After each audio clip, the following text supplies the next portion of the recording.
Welcome to Flat Earth Debate, Uncut and After Show. I'm your host Nathan Oakley, and if you are new to this channel, or you've not done so already, then be sure to subscribe, hit the bell notification icon and join button if you'd like to become a Nathan Oakley 1980 channel member and keep up to date with the Flat Earth Debate. If you would like to support the channel, there is a super chat that runs alongside each of these shows while they premiere, and there's also a PayPal, Patreon, crypto, Ko-Fi and thanks button in the info box below the video.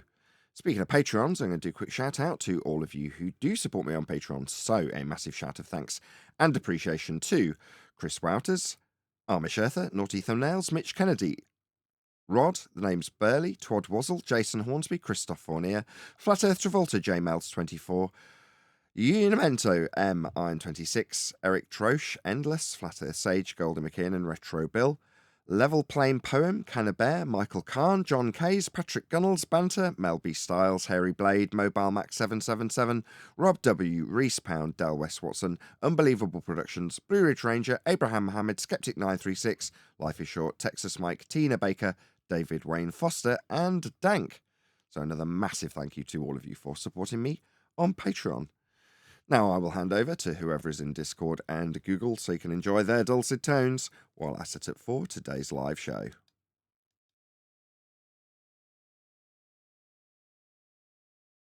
Hello, Neil. Nathan's got everything running, I'm assuming. I'm glad, happy. Sure he's happy. What's up, Refracted? Trying to get out of my feelings. It's one of those things. The funny thing I wanted to tell you is he accused Nathan of listening to trolls, but that's what he's doing. He's listening to his little dominions over there and his show, and he's totally missing it. Totally missing it. Has no clue. He's bewildered at how he was treated the other day. I don't understand. I think Adam said everything that needed to be said to him. He was very concise. That's why he's bewildered. Nathan as well. I mean, he ended it with me. I'm done with him. I'm trying to help him. Let him know what loyalty is. Let him know what friendship is. Let him know what having each other's back is. You want to you enjoy hanging, then come on. You got to be a certain way. You can't just do that and think it's okay. You thought he was going to be able to stroll back in. And for that, I'm annoying? Okay. I'm done. Finished. Move on.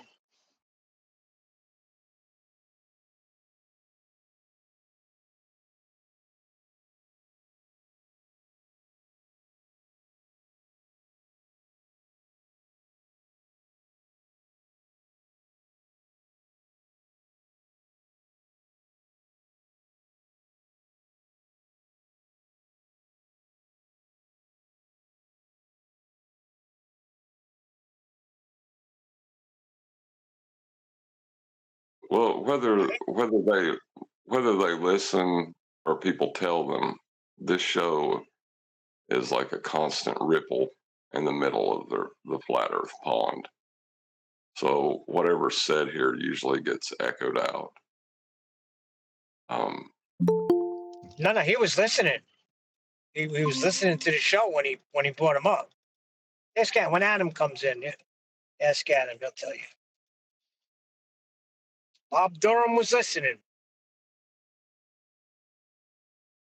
I missed all that. What was Rob Durham listening about? Something about the gyroscope. He said that QE was wrong about something that he said.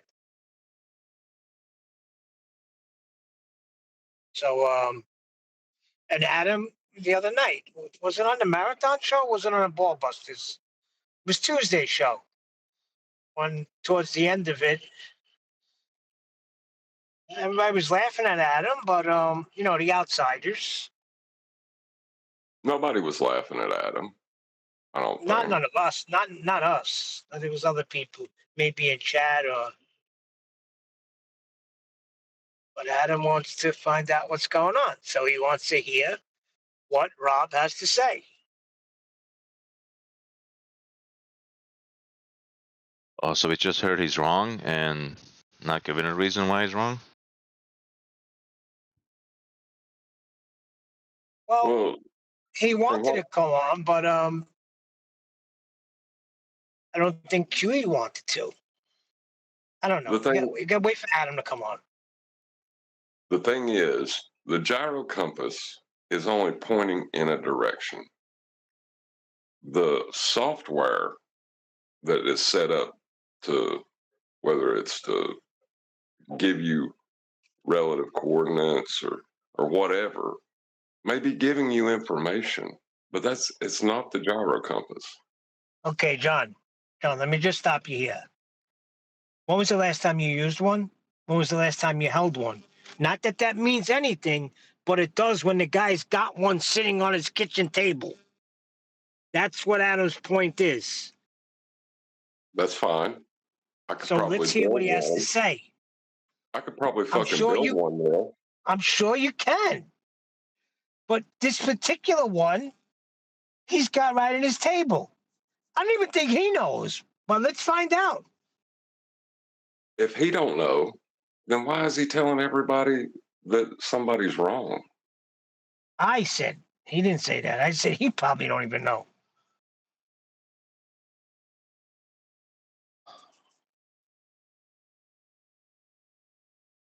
You just want to hear him out, right? Rob Durham's not the type Yeah. of guy to just try and type it out in 3 sentences if he needs an explanation. Do we even know what the general gist of what was being discussed for him to object to might be? I think it has to do with how it finds north. See, it That doesn't. was the whole software- thing. Okay, so straight away we're into a problem because that's not beyond my understanding, unless I'm wrong, which is to say my understanding of how it works is you set it, you spin it up, and you point it north. Yeah. This is a gyro compass, I think. Yes. That's what Adam was saying. Yes, a gyro compass, which is just a gyro that you're going to point north. Couldn't be any more crude about how to describe it, but that is literally all it is, as far as I understand. Now, if somebody's going to suggest that a gyroscope can seek north, how?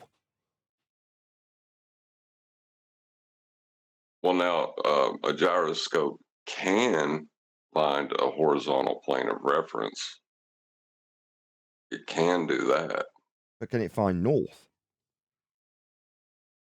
Well, that's the thing. The software that's with it is the issue. It's not the gyro or the compass. It's the software. And that's what the debate's going to be about, is what the software is doing. Because the compass points in a direction and the gyro maintains a fixed frame of reference. So we know what they're doing. The software is the issue. It sounds like I would probably agree with you, because when you talk about what a compass does and when you talk about what a gyro does, it ain't complicated, is it? So if you're going to say, well, we take this data and we insert them into the latitude grid on an azimuthal equidistant projection, and we take magnetic declination into account when we plot out this chart and reference it with the gyro when pointing north and traversing over these magnetic field lines, that's all put into the computer and it spits out this. You're like, yeah, but what's the technology doing? Maintaining a fixed frame of reference and pointing north, and that's it. Unless I'm very much mistaken. That is literally it, is it not? Well, that's what Adam said. Even if it's not, even if it's not just doing that, because the technology would include the software, it's going to use the coordinate system that they use in celestial navigation. So what's the problem? I'm still not seeing it. Hopefully we'll find out from Rob, who's very well respected amongst us. Absolutely. And that's what Adam's saying. Everything that QE, he played some clips because QE came in after the end of the show. We were still in discussing it. And QE bounced back in.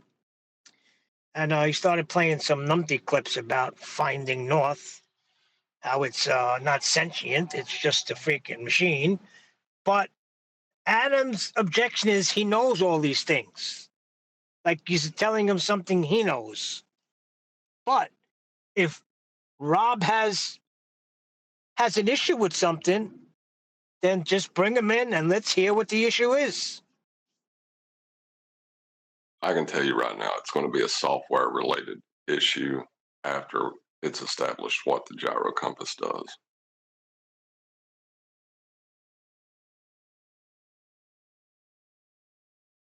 Well, I'm for it. I'm all for it because it doesn't make any difference to what we do here. A better understanding of gyro compasses might be folly. It might be deeply influential on our subject matter and its influence on people's ability to understand Earth's flat. Either way, it's fascinating, isn't it? It's part of the subject for whatever reason, gyros. Fine. But beyond being a flat Earth proof, as John put it earlier, being able to establish a horizontal plane of reference, I mean, great. We used to, back in the day, Rob Durham was one of them, point that out. This proves a flat Earth right here. And you can utilise it in a multitude of different ways to demonstrate how there is no movement in the cage as you traverse the land, exactly as it's mapped out and surveyed to be. And when you get into these sorts of proofs, you get into the wrangle-dangle of people telling you that it's automatically adjusting, or you get into the pendulous vanes in an aircraft that are claimed to be adjusting this thing to counteract the force that they say was gravity, and have it self-correct as it moves around the surface of a presupposed ball. You get into all of these arguments. But in reality, the simple principle of a gyroscope proves Earth's flat, as far as I am concerned. And Rob was one of the people back in the day to actually say that, really early on too.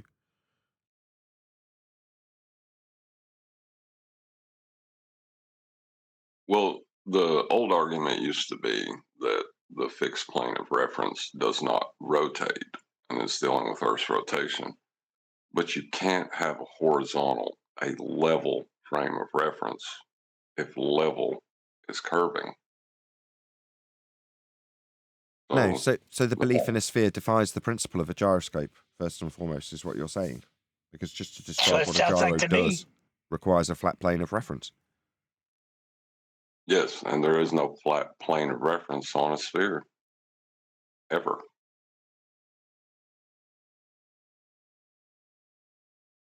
I mean, why would we be surprised? Their worldview violates the first law of thermodynamics, the second law of thermodynamics, perspective. Well, okay, this perspective is not a law, but just everything that we experience in reality, like in order to believe this worldview, a principle of one thing or another is violated just for the sake of conversation. Navigation is bastardized. Every like, what are they? Oh, bro, I don't know. Eli, you hit it right in the head. That's it. Everything's bastardized. I don't have an issue you calling them laws of perspective. Hashtag shit shrinks. I don't know. Kiwi said it's not an effing law. No, I said I have no problem what? with you. I didn't say that. I said I've got no problem you describing it as a law. If you want to describe the law of perspective, as in, I would say hashtag shit shrinks. But what I said was I don't have a problem with you saying that because you apologise for it like it's an issue. Now, if QE was here, maybe he would jump on you and go, ain't a frigging law. Well, I'm not QE number one, but I'm saying I don't have an issue with that. Because it is a fact of life. You know, when you talk about laws of nature, you talk about stuff that occurs always. Hashtag shit shrinks, as far as I am concerned, is one of them, hence me not having an objection. I wasn't suggesting that you would define it as a law of nature. I'm just saying that I don't have an objection to you phrasing it that way. You just shouldn't feel the need to apologise. Understood.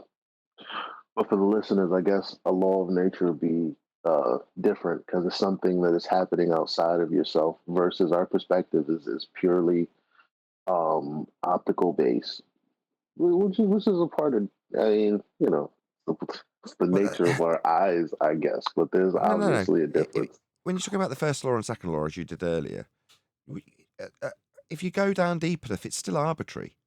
You know, that convention that we have described upon, with very, very good descriptions, don't get me wrong, will we have decided that that's going to be called the first law of thermodynamics, the second law of thermodynamics. It's still not even to a degree. It is arbitrary when you get down to the nitty gritty of it. Now that's where the Socratic method comes in, and that's all we're doing really. We're just discussing the semantics of whether or not you're a weasel or a saint for calling something a law when it isn't. Because it's putting an intonation on it that I feel is required when it comes to something so critical in this subject matter. That's perspective. Just saying. We have the power to change the tone and meaning of some of these words that we use. Their disregard in the case of perspective is what we currently have as a society. How we treat that word when we're considering the ground we stand upon. It's been literally disregarded, treated as though it's just something in art. Well, as people, we have the power to change that. And a step in the right direction is to start not necessarily misdescribing it or inaccurately terming it with a law, but in a colloquial sense, I see that as very appropriate. There you go. That's as concise as I can be, Eli. Yeah, fair enough. Not to change the subject, but did you see the answer that Gemini, what is that, like an AI program, had to say about the black swan? No idea. Go on. There is no widely accepted image considered a black swan globe killer photo within the flat Earth community. Flat Earth proponents often present a variety That's of just a lie. arguments or Go ahead. Hold on, let me Eli. finish, or supposed visual evidence to challenge the spherical shape of the Earth. But these arguments are generally based on misunderstanding of science and perspective. Oh boy. That's the rebuttal? See, what should wake you up to the monster is something is true. And then Google, for whatever reason, is promoting to you that what you thought was true is not true. I just spoke to someone over the week about, what was it? It was dang, now it left my mind. What were we talking about? Oh, we're talking about Comet Neowise in 2020. And I said, I guarantee you that you're not going to accept what you know to be true. You're going to go with the source.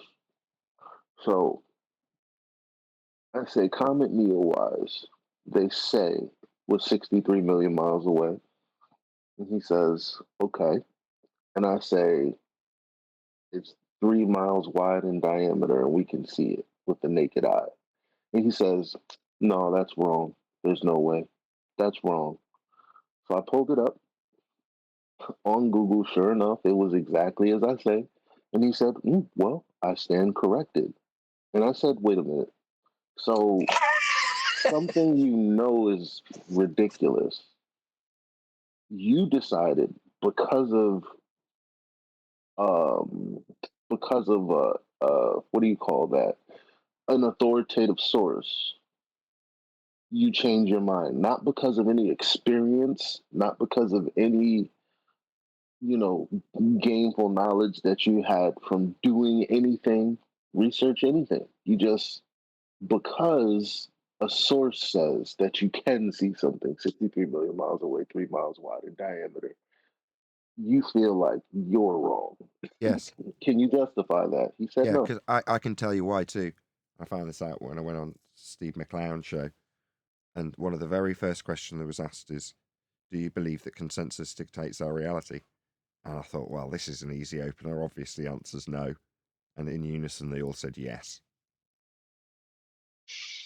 I was just going to say consensus rules, Eli, before Nathan came in with that. Yeah, the consensus says that's what it is. That's what it is. I was horrified when I heard that. That was a moment of true contemplation. I didn't know society was like that. I had no idea. I was truly ignorant of that. It was quite a shock.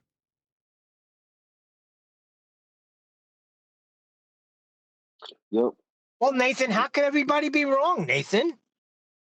Yeah, But it's like for us, I know all the fallacious reasoning that goes behind it when they put that to us now, and why that's the case, because that's the society that's been built up. You know, people will just cuck to whatever news report tells them is the case. and it's hard to believe, but that's what I meant when I say you kind of wake up to the monster being, holy crap, like when I thought perhaps this was just, some niche thing that I was dealing with, but in fact, in general, the world is fine. When you look at something like that, you're like, ooh, that's on a quote unquote global scale. Perhaps everything's not fine. It's the they live sunglasses, isn't it? Yep.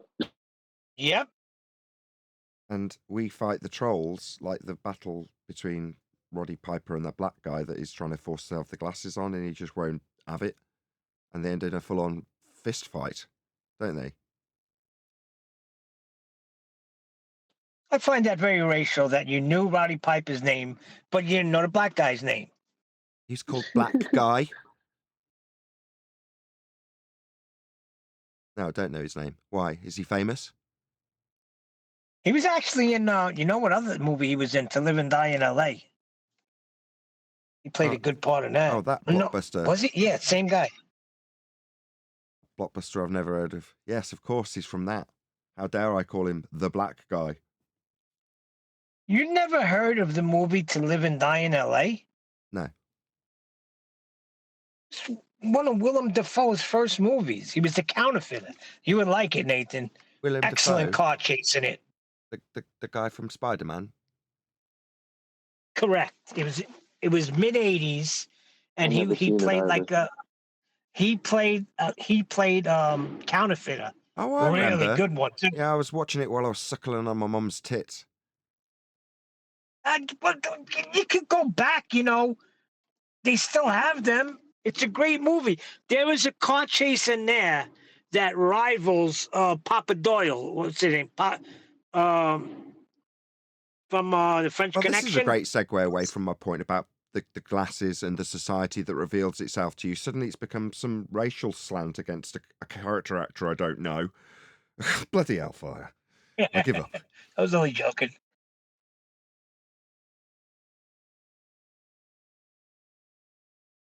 If it had been Morgan Freeman and some nobody, I'd have been Morgan Freeman and that white guy. Yeah, he didn't have too many. He was never a lead actor. Like if it was Carl Weathers, you would have said that fight with Carl Weathers and Roddy Piper. I understand what you're saying. Still nowhere near the point I was making, but there we go. Yes, that's wonderful. Glad we dealt with the racial aspect that was oh so important to my point. It was a joke. It's only kidding, man.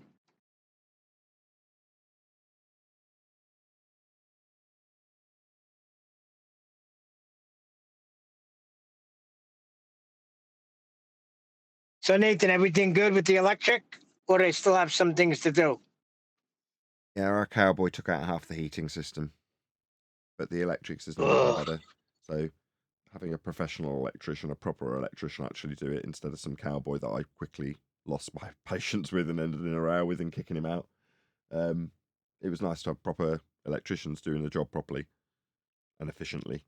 And they got it all done in a day, with the exception of things like tarting up the corner pieces of trunking where they change levels, and the cowboy put a screw into a radiator where it shouldn't have been and blew a board that's inside it. Water tank doesn't heat water anymore, and there's a radiator. To be fair, I did know about the heater in the bathroom. It was already broken, but it's just another thing that does need to be addressed. I was saying to the builder bod, I'm sure there's much more efficient heaters now that aren't 2 kilowatts and on a pull string in a bathroom, which to me seems lethal, but they're fairly common here. Anyway, I just want some low voltage or low wattage modern thing that's going to be flat to the wall and just a electric heater. Anyway, very boring stuff now, but the bit where I couldn't broadcast is over, because as far as I'm concerned, these sockets are as they were, tested on a ring main that's perfect. So what is there else to do? Learn from your mistakes, and next time you need a job, you hire a professional, like you did. Well, I understand when it's money's tight, well, actually, like that's not how it progressed. you're limited. The way it progressed is as follows, right? So, because I'm colorblind, I'm reluctant to do anything, especially in this flat with 1960s wiring. So, what I did when we found a smashed plug socket behind a cupboard was I changed it. Now, what I then did was my wife found an electrician on Facebook from some mum's group, and he came out and double checked that I'd actually resolved the fault, yeah? And at the time, we were having overloads if we used too many devices. And the dishwasher then failed. So this is the reason he then comes back after addressing a plug socket. So up until then, we paid him 60 quid for coming out as an emergency or whatever he came out for to look at this dishwasher and check a plug socket. He finds the fault and corrects it. So there's a loose wire. He tightens it up and says, you might have got away with it. It might just hold. It might just be fine. So at that point, you think this guy is very efficient. He's competent. He's quickly razzed his way around all these different points and found the issue and then corrected it back at the board. And he's not trying to flog us anything. He's corrected an issue without any parts. And it's just like, you might just get away with it. It might just carry on as normal. You're like, great. Then when it keeps on tripping, you're like, okay, this is obviously a problem. So you get back in touch with somebody you've just used and go, no, I do think we're going to need a new board. Can you go out and price up a board for us? Which he does, and he comes back and he's like, yeah, these boards cost a bit more than I was hoping. They used to be about 80 quid back in the day. Now they're like 150. Plus I'll need this and that, a couple of Henley blocks and roller wire. And it just gives us a list of stuff. And we're like, okay, fine. Here's 300 quid. Get the job done. No problem. We'll pay you the other half. He quoted 600 quid when it's all done. From that point on, nightmares ensued as things started to go worse and worse and worse with this obvious idiot cowboy or con man. Either way, it doesn't bother me, which it's just unfortunate that we ended up in that position. Now, at that point, we've got a board that isn't suitable, 300 quid down. We've still got that board. It's been taken off the wall now. And a cowboy that's not resolving problems, claiming he's got a pregnant wife that's imminently giving birth. Like I say, sniffs of a con man. So at the point that he wants more money for a job that isn't finished, I told him to sod off and called in a load of other electricians. So you can see how you progress from, oh, this guy seems competent, and yes, we do need a new board. Can you do that? Is that within your capabilities? Yes. How much? Great. Let us know which ones, and we'll have a look at them, and we'll go from there. That's how most trades negotiations in this flat have taken place ever since I've been here, and it's nothing out of the ordinary. But out of the 20 builders and bods I've had through this building since I've lived here, having one that's a complete cowboy is like, well, it's going to happen eventually. I'm just glad he didn't take us for hundreds and hundreds and hundreds, and in the process destroyed more and more and more stuff.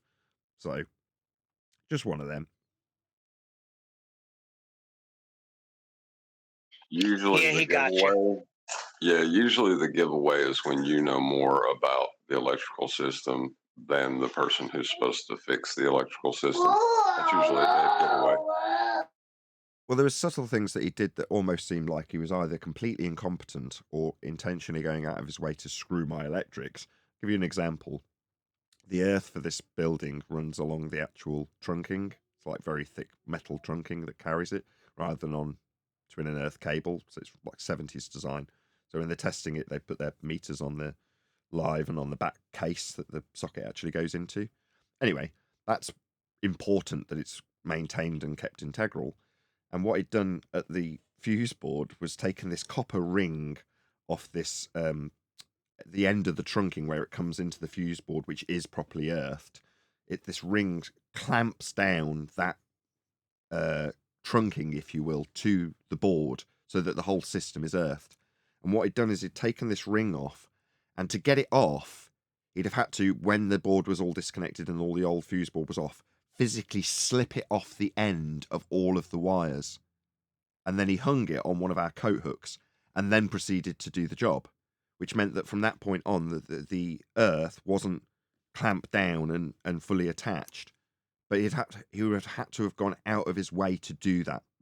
And by the time it was all wired up, sure, well, you would have had to. There would be no other way of getting it back on other than completely stripping it, unwiring it, and then slipping it back over all that big, massive bunch of cables, and then tightening it back down again.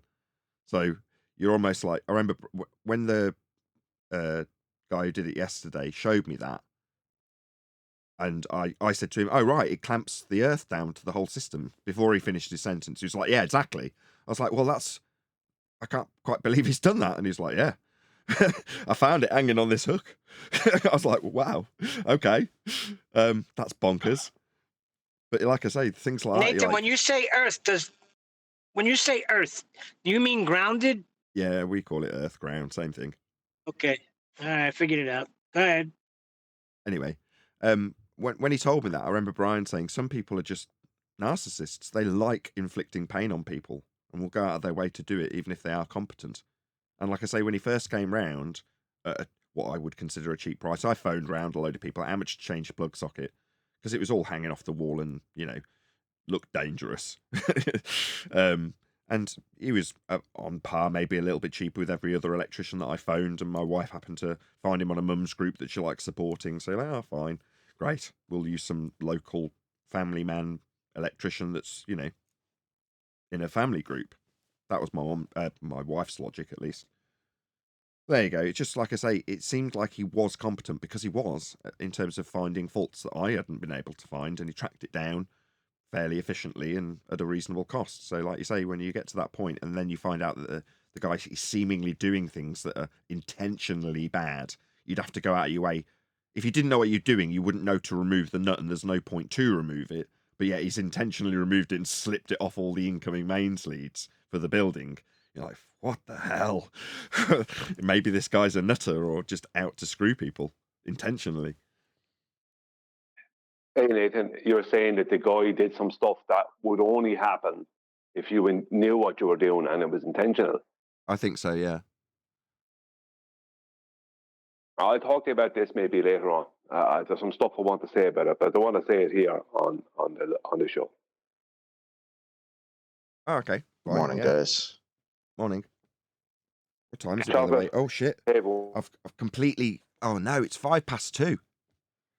Completely, lost myself in the discussion, and we're already late for the first live show back after a massive delay. That's absolutely appalling, isn't it? We're not late for getting there exactly when we're supposed to get there. Exactly, chocolate. yeah. Good to be back. Yo. Good afternoon, all. Good afternoon. It's good to have you all. It's good to be back. Been slightly horrendous here for the last 10 days, maybe even 2 weeks, with various electrical problems which have been resolved at a pinch by a local electrical firm who came out after seeing the turmoil and decided to take pity on this, rearrange their diaries, get a couple of the bods down here and turn it around in under a day. So I am elated that I can now actually power the computer, power the projector, run the camera, run the mics, run the lights, and it's not all falling over. So I'm absolutely made up. Very, very pleased. Well, technically, you didn't miss any. Well, you did because it was a members only. A 10-hour show counts for at least 5 shows. Oh yeah, I shouldn't have done that really. That was a very high risk. So for those of you watching live, you will be unaware unless you are a member of Nathan Oakley 1980 YouTube channel. And that is to say that in the middle of the carnage, at one point, we did get all the power on. It was really cold and it wasn't ideal circumstances. Now I found out after the fact that there was no surge protection on the board that had been installed at that point, but it worked, right? We had power and lights. So I thought, I really want to get to testing out this new computer because I still hadn't tested it. It was brand new when this all started, literally the day after I got it back. This all started. So I'd run one stream in a limited way because we're having electrical problems at the time with our dishwasher, which we just thought needed replacing. We even ordered one and ended up refunding it. Anyway, that aside, I didn't or shouldn't have run the computer, but did when we had the power up for about 10 hours. doing a live stream, a members only live stream, and running games, running Minecraft, running Fortnite, running videos, just pushing the computer and, you know, seeing if it was happy. And it was. You know, at one point it hit 98C, presumably when my daughter was throwing a million sheep into a pen in Minecraft, and it didn't skip a beat. You know, it didn't miss a beat. I was really pleased with the computer. The electricity at the time, it wasn't worth the risk. I probably shouldn't have done it. If somebody had gone for bang like the radiator did, then it would be another £2,000 computer replacement time, which is just, it was a stupid mistake. However, every member really appreciated it. So, you know, while I say, it was worth the risk, it probably wasn't. But everybody enjoyed it. Fun was had by all. You lot all got off my back because you got to all interact with each other for a solid, you know, period of time.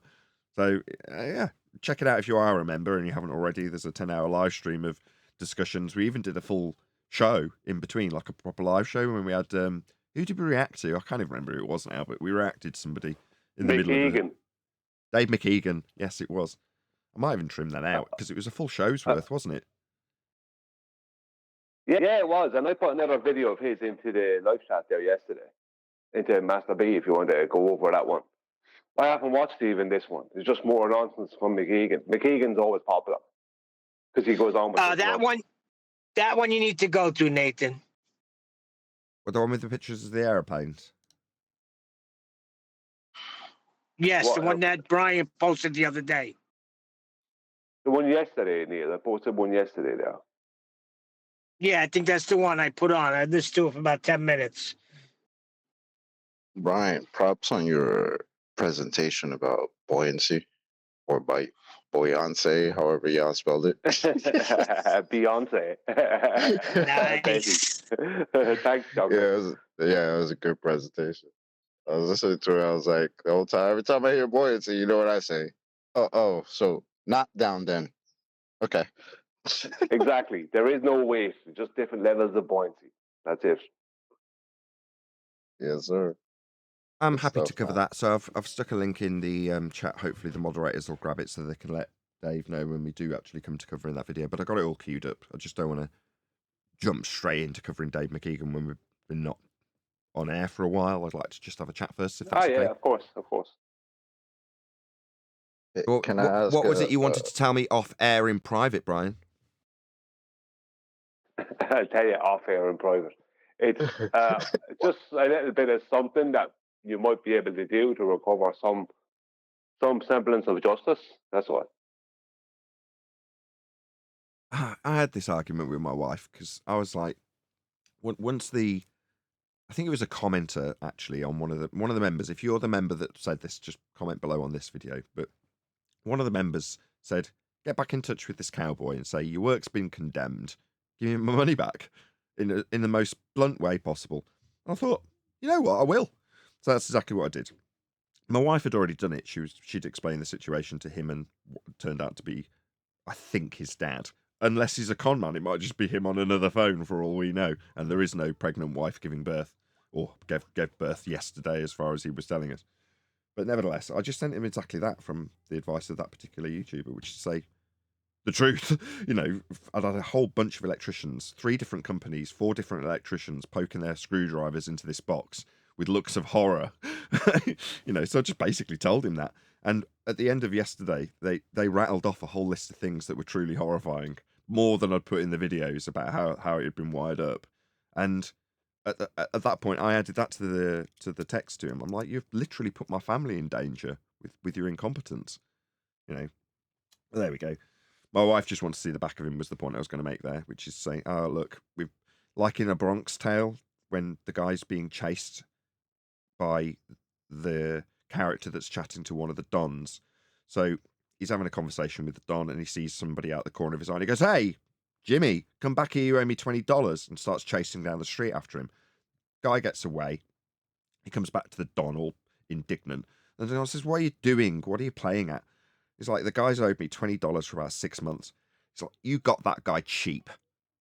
You'll never, ever have to hear from him again for $20. Do you like him?" She's like, "You've got him cheap." Well, my wife took the same attitude. She's like, "Yes, 300 quid's a lot of money. And the other thing I said to her, this is the way I spun it to my wife, because she's obviously a bit upset because it was actually her cash, literally out of her pocket, that she handed to him, that the government had given us coincidentally, and then they take it away again. But there we go. She was all indignant about it. It's like, let's put it this way. I put it in this, again, to members in some of the videos. As much as it's fun doing Flat Earth debate, this is what I actually consider to be my job. But I'm not. I'm a videographer. So when I suffer, like the last 10 days, as much as it sounds sadistic, people enjoy that. They want to see the humanity and turmoil and strife that it takes to keep this sort of small channel running and keeping me in a living. And it's bloody hard. Yeah, like anything that anybody ever does ever that's worth anything and can potentially succeed, it's going to take you putting 110% into it, like anything. But people, when it's videography, want to see that. Well, in the case of my wife's 300 quid, what did it actually buy us? Well, it bought us the ability for me to broadcast our pain. Now you might go, well, that's not worth 300 quid. Well, yeah, it is. And I'll tell you why. I'll just clear my throat. The reason it was worth something is because it bought us a spiraling downward drain of tragedy that people got to see. Now, at the start of that process, when I didn't have 300 quid to pay this cowboy for his, pay us half now to get the parts, I didn't have that. So what I started doing was robbing Peter to pay Paul and putting parts that I'd got from the old computer that were broken onto eBay just to generate the cash to get this cowboy in. That's how we do things around here. We're poor. Nevertheless, that process meant that I'd generated some money out of nothing, right? Now, I still had that in my back pocket. I tipped the guys yesterday with that 300 quid that I got out of that CPU that I flogged, and along with some RAM that was broken and the motherboard that was broken, and I think that was it. Anyway, people got to watch that downward spiral, and as a result, when at the end I was at my absolute lowest, looking unshaven, hadn't had a wash but hadn't had a shower or a bath for 4 days, unshaven, looking like I felt like crap, and going, I don't know what to do. I've just committed to getting an electrician in that I can't afford to pay for, but that's what I've had to do. And people sent me money and pretty much covered that cost within a day. Now, don't get me wrong. I said, look, if anybody does want to support me financially, this would be about the right time to do it. I'll have to contemplate whether or not I'll have a GoFundMe. I didn't set one up, but I did get to the point where I could cover, at the very least, that visit yesterday. And what did that visit yesterday achieve? The ability to run the show again. So the people who watched the show got to see the urgency of the situation as it unfolded, where I was, sticking out members' videos that's a tongue twister, via Wi-Fi hotspots. And they, at one point, were plunged into complete darkness in the middle of the night with main fuses going and things blowing up around us. And, like I say, it might not be a flat earth debate that everyone loves, but as the main character, if you will, of this show that we have together, people like to see my pain, and they did sympathise with it, and it did ultimately result in a resolve, the same resolve I'd hoped to achieve for 300 quid and selling old bits on eBay, to a much higher standard, thanks to the help of the people that just wanted to see the show back on the air. And that in itself is not only a process that's quite humbling, but also it brought me to tears when I got one particular donation. Don't get me wrong, I'm not saying I got a big chunk of money and cried, but that is basically what I am also saying. It was just the fact that somebody saw it as such an important endeavour that I got the problem resolved, that they just gave me a big chunk of money. I mean, don't get me wrong, they didn't cover the entirety of it, but a fairly substantial wedge. And I was like, oh my God, I can't quite believe this is happening. People actually do want to see the show back in effect, so much so that they're prepared to hand over money for it on the spot. And you're like, it did bring a tear to my eye. And I told the person that as well. I was quite honest in the reply when I thanked them. I was like, I got this money and wept because it was true. Well, I'm going to say it now, what I was going to say before, but I'm going to say it now.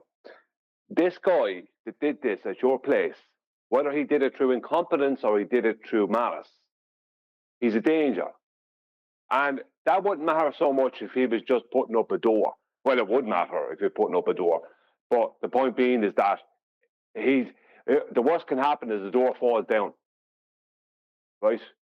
But if electrics go wrong, much, much worse things can happen. And he put your children in danger. Now, you know who the guy is. You have video of the guy in the background, right? I would be contacting some legal people. This guy needs to not be doing this. He needs to learn you can't be doing this. You can't mess around with people. You certainly can't mess around with electricity because you're putting the lives of people in danger and their children. So Brian's right, because the next guy, Brian's right, because the next guy who does it to may not get so lucky. May burn his whole house down. Mate, Well, that's I what I just was want to read gonna out. Hold say. on a second. You Just may one not sec. have a- Sorry, John. Just one second. I just want to read out JML's super chat because I don't think I'm quite putting across the sentiment that I mean by the reaction I've got from this super chat. I didn't enjoy at all seeing you and your family in distress. It's one thing to hear that you say you're poor. It's another thing to actually see you down. I don't mean enjoy. That's not what I mean. I haven't got the right word to express the sentiment that I'm trying to explain, JMLs. Thank you for the super chat, first and foremost. It's not that you enjoy it. It's just there's a level of humanity to seeing something beyond the show. You know, the general turmoil. It's like the only thing that came to my mind when I read your super chat, JMLs, was there was a BBC documentary where they showed a polar bear on a floating away bit of ice to its inevitable doom. Yeah. And I remember watching it, and nobody, unless you're a monster, derives pleasure from seeing that. But as a piece, it's part of nature to see that polar bear float away from its family to die. Not because it intended to, it's just messed up big time. Do you see what I mean? Well, I'm not saying I'm a sadist that would enjoy watching that because I want to watch the polar bear float away and die. But I enjoyed the nature program and the reality of the world that's been presented in that BBC documentary. It's a loose, but it's the only example I could come up with on the spot. When I say enjoy, it's probably the wrong word. I just can't think of a better one. Anyway, thank you for the super chat. Sorry, John. They were partaking in it a little bit. They were actually showing it. We actually got to see. Maybe we didn't feel what you felt, but we felt for you being in that situation. I think that's what you were meaning to say. It humanized you. But as far as legal advice, I'm not going to tell you to go see a lawyer, but you are obligated to go to the site where you first seen this guy and report him to other people that are also. Yeah, my wife on did that straight away. site. Yeah, she did that. She did it anonymously. So I think because of certain policies on that particular site, you're not supposed to troll and name and shame people as being crappy, but you can make anonymous reports, which is precisely what she immediately did. So yeah, that was already taken care of. In terms of getting into a legal wrangle dangle, I agree with you on the one hand. This guy shouldn't be out there doing that. But you know, I think you should whack the guy, Nathan. somebody pretending to be Neil. Whoever did that did a good job. That wasn't Neil. That wasn't Neil. What? That wasn't me. No, it wasn't. Anyway. Unless somebody's got a clip from me saying it in the past. All's well that ends well is the overall conclusion of this. Other than I've got half a heating system missing, but I'll resolve that in time. No, it hasn't ended well. This dude is still out there doing, maybe maliciously, destroying people's electrics, putting people in danger. It's not ended. Yeah, he's a menace to society, right, Brian? Literally, yeah, he is. Go on, Ian. We have those. They're called handymen. Yeah, but you're not talking about putting a shelf up with some books. You're talking about electrics. But if a fire started in your apartment, that's likely to go to other people's apartments as well. Do you know what I mean? Like, electrics is the one thing you can't mess around with. You can mess around with other things, and you can still cause danger and harm. But electrics is, you're not going to just harm one person when something falls on them. You're going to harm everyone. Yeah, I'm between a The rock and a guy hard is a place in this danger and he regard, shouldn't be Brian. out there doing that. So it's my wife that's made the communication and contact with him initially, got him in to do a small job, and then even with him in my presence, I thought, yeah, this guy seems competent. From that point on, when I'm like, you should or we should do this, that, and the other, my wife is of the opinion I want to turn my back on this forever. That's her attitude, and you can't blame her. As much as I hear what you're saying, and I put that to her as well, which is say, well, no, if he's in a mum's group, which is what it was from, then there's a high likelihood if he's intentionally done things to make the job ropey so that he can keep coming back, then that might be his grift. In other words, he's got a whole load of vulnerable mums that need work and haven't got much money that are constantly handing over 50, 100, 50, 100 to this guy to do a crap job intentionally. In other words, he could be a grifter. Now, I don't know that. His story is that he's just literally having a baby and his wife's hustling him out. You check him out on Facebook and his wife out on Facebook, and it seems legit. And it seems like he's just started a family. He's a young guy. You think maybe because he's being whipped into doing as much work as possible for an imminent family starting, if he's to be taken at face value, then that story at least would lead you with an excuse for, yeah, you've run around bitten off more than you can chew when you're a handyman and you just want the money, and that's ended regrettably.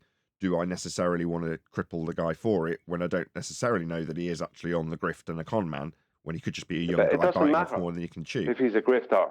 Sorry, I have to overtalk you now. It doesn't matter if he's a grifter or if he's just an idiot. He's a danger.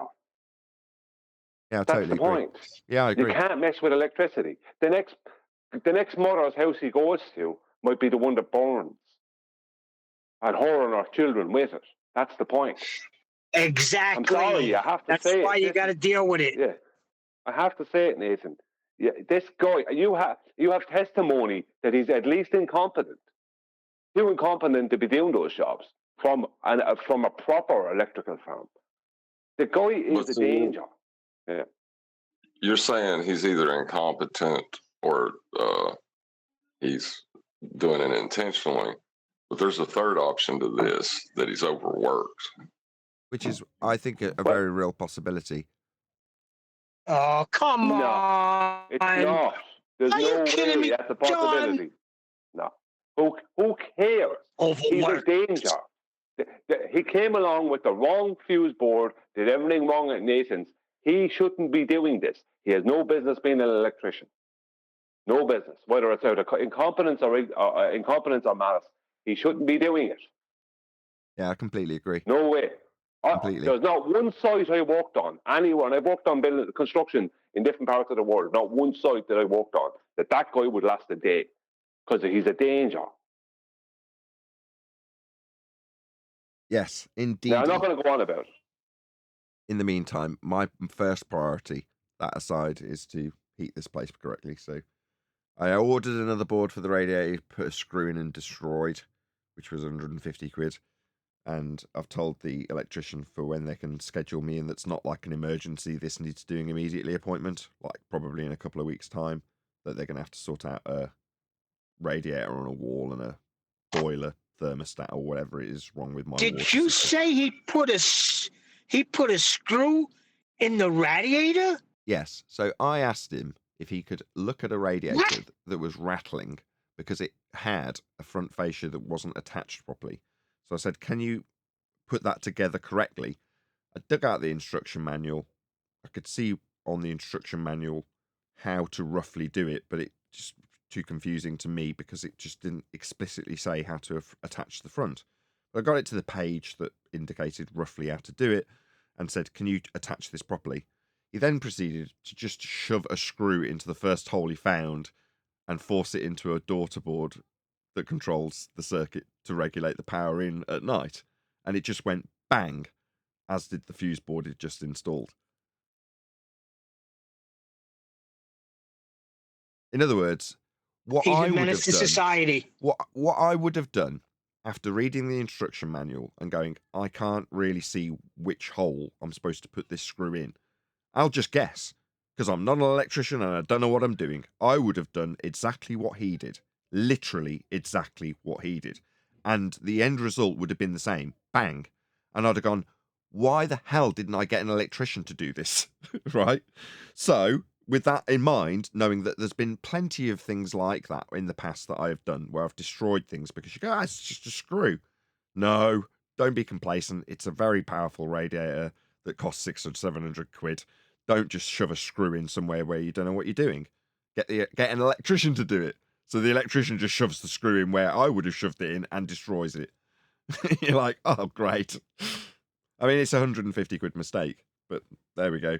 Not my mistake, an electrician's mistake. But this same electrician, as you say, cowboy, shouldn't be out there. There are various different places now I'm thinking about it, Brian, that I can actually report him to. Rogue traders and such like. Yeah? That's what you're suggesting I do, and I think you're right.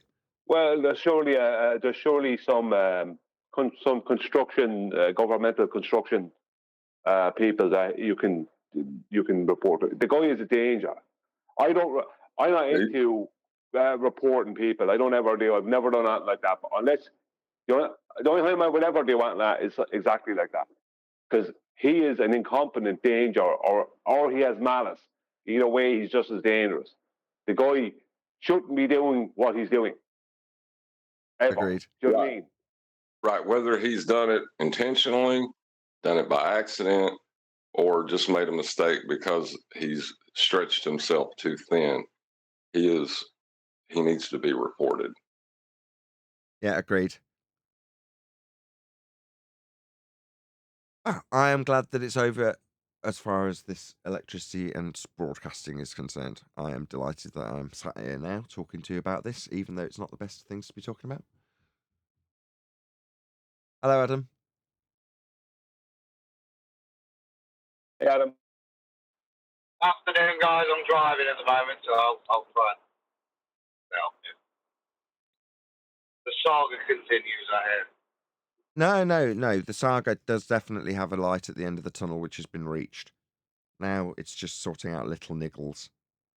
So, as far as I'm concerned, having reliable electricity, that's all I need to sit here and do what I'm doing now. Being cold, I've got a jumper on. You know what I mean? That's not a big deal. We're moving into spring anyway.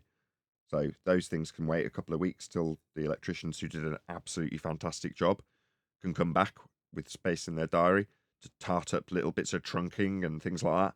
There's a whole wire mess in the paint cupboard, as we've called it, we're behind the shower, and that needs, tacking onto the wall. But all those little things don't stop us having a shower and making food.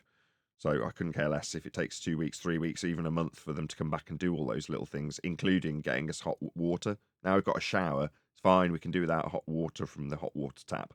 When you've got a shower, you don't care anymore, right? You can wait. Again, the heater that's right next to me now, it irritated me because it rattled during the show. I'd rather be cold than it rattle. That's why I was so keen for the electrician to put a screw in and blow it up, because it rattled. So I'd sit here hearing it on the recording, and I'd be like, my expensive £700 radiator rattles its way into the microphone. That's annoying. Anyway, let's stop moaning about electricity. Gotta be honest, it's absolutely drained the crap out of me. I wouldn't be surprised if I become ill tomorrow. And you reach the point at the end of constant adrenaline day in, day out, and then you get to the end of it and go, oh, I feel quite ill now. That's how I feel today. I shouldn't say that. I wanted to be upbeat and positive. What you need to have is a drink. I don't drink. That's the time for alcohol. Scotch. I don't drink. You don't have to have a load of drink, just one or two, because that's the time for it, because it de-stresses you when you need it. That's the time for it. I don't know. Because otherwise you are not de-stressing and you're going to get sick. It's not really my poison. I'll consider it again. It won't be the drink. Maybe I'll have some crack later. I don't know. I'll think about it.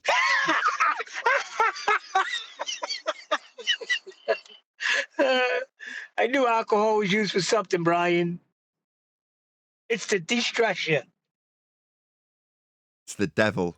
Yeah, you need to de-stress, because that's what makes you sick, is the stress. My kids make me plus de-stress. it's been cold. This Hold makes on, me de-stress. You haven't had eat.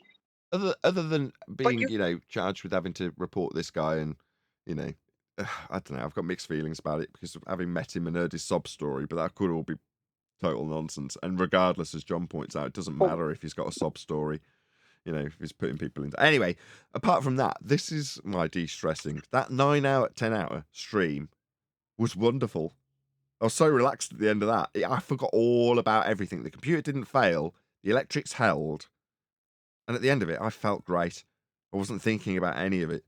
And that's why this is a bit crap, and you can probably hear me sounding a bit awkward, because it's like I'm excited to get back into the show so I can relax into a Dave McKeegan response or whatever. But if we just drag out the cowboy, it's like, oh, my wife wants to pay the 300 quid to see the back of him and never think about him again. But you're saying I've got a certain amount of obligation to next man, which you're right. But let's not discuss it for the entire show.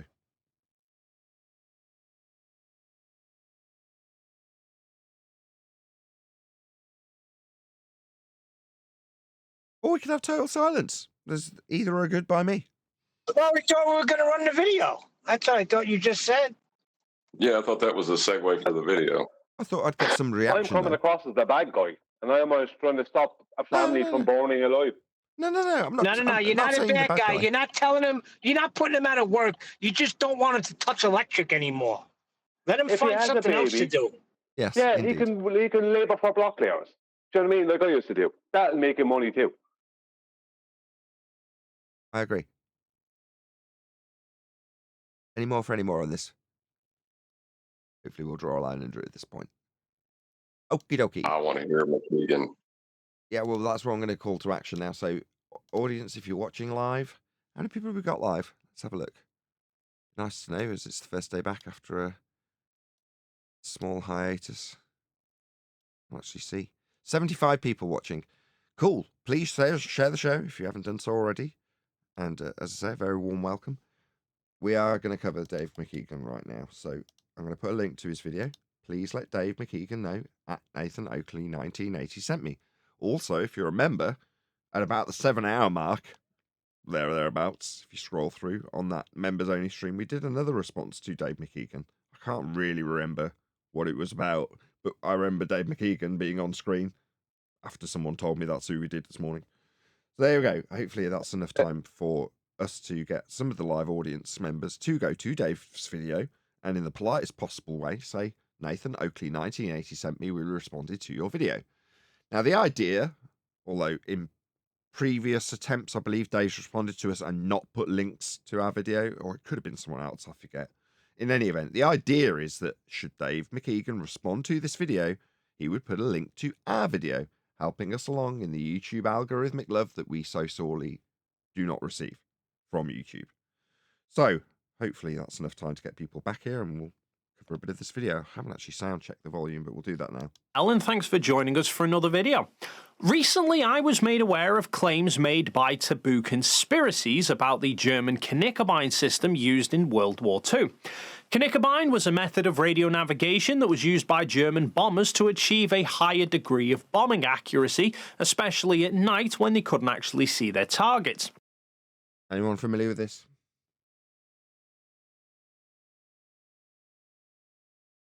Okay, none of us are familiar with this. Fair enough. This should be interesting. Taboo argues this system could not have possibly have worked on a globe, and so therefore the Earth must be flat. So in this video, we'll cover how the Knickerbein system actually worked and why I would argue that not only is Taboo being quite disingenuous with how he's portraying his claims, who cares? Just does it prove it or not? But that Knickerbein really does more to prove the globe than disprove it. More to prove it than disprove it. So you're saying you can take it two different ways and you're going to weigh up the scales of evidence. It should be absolutely without question. Now, I'm sure there'll be people commenting, asking, why am I wasting my time arguing about this? Because you're very distressed about it. That face says it all. Because this disturbs you. Simply because I find it interesting. No, it's because the algorithm favours anti-flat earth content and you make an absolute shit ton of money at making these videos, which require minimal effort on your part. Quite an avid interest in military history, particularly around the World Wars, and I was already familiar with the existence of Knickerbein beforehand, but this has pushed me to research it deeper and come away with more knowledge on the subject, and I enjoy learning new things. It's why my streak of using Brilliant.org is now up to 300 and Bill buys what answer who sign up. Have existed, and presented the information to Frederick Lindemann, Winston Churchill's leading science advisor. But Lindemann and others said such a targeting system would be impossible because the supposed curvature of the Earth would block the high-frequency beams because VHF waves do not even allegedly bend around the curvature of the Earth. If, like me, you suffer in silence and tend to bottle. Dr. Jones took the message to Professor Lindemann, his old tutor and now scientific advisor to Winston Churchill, and tried to persuade him of the... That Michael Palin? I have no idea. I think that's Michael Palin. The narrator, sorry. serious threat posed by the Knickerbein beams. Do you not recognise it from... It sounds like it could be, but I don't know. I think it may not be. But Lindemann was not convinced, pointing out that at the high frequencies necessary for an accurate beam, the curvature of the Earth would prevent its being directed against targets in Britain. The first of these Knickerbein transmitters was set up on Stolberg Hill near Denmark. Stolberg Hill was located 443 miles away from Derby, England. The hill was only 142 feet high. That's Derby. And the transmitter was 152 feet high for a combined height of 294 feet. Based on the I don't even need to do the maths. This wouldn't be possible. global math, the Earth's curvature would hide 118,425 feet. In other words, under the globe, a German bomber would need to be higher than 118,425 feet to be within the line of sight of the Knickerbein system. According to mathematics that have been derived from flat Earth measurements. So this is a nonsensical claim in the first instance. It's saying when we take a measurement of a flat Earth and turn it into a radial spherical value for that flat disk radial value measurement for Polaris, then that reified model that we take from the flat Earth measurements into a spherical paradigm would block this transmission. But it doesn't. That's the bottom line. This is just silly. First thing we need to address is Taboo's statements around radio waves not bending. What? Why? Whenever a wave passes by an obstacle, it diffracts. This is where the wave path radiates out more. Oh, you think diffraction is where a wave radiates out more? Diffraction is more simplistically described as interference. That's what diffraction is. Right, light's not a wave, so this is immediately wrong. Yeah. There is not an on-off switch with this. Waves don't either diffract or not. Any electromagnetic it can't be a wave if it diffracts. Yeah, this guy's an idiot. He seems to think that when you describe wavelength, which is a derivation of a concept brought out of diffraction patterns. Now, the various different diffraction patterns that you get for light can be qualified into a wave function that varies for the different types of light. That is where we get our convention of wavelength. But that doesn't make light a wave, and when it quote-unquote diffracts, it doesn't mean it's diffracting around buildings because light, the wave, is going to bend. What, like the waves of an ocean moving around a rock? I mean, this guy's an absolute numpty. He hasn't got the slightest idea what he's talking about. Can diffract when traveling between different diffract, as in interference. It can have interference, but that would mean there was something interfering with it, though, wouldn't it? Density mediums. However, the amount of diffraction varies depending on the wavelength and the medium in question. But diffraction is the wavelength. The diffraction can vary depending on the wavelength.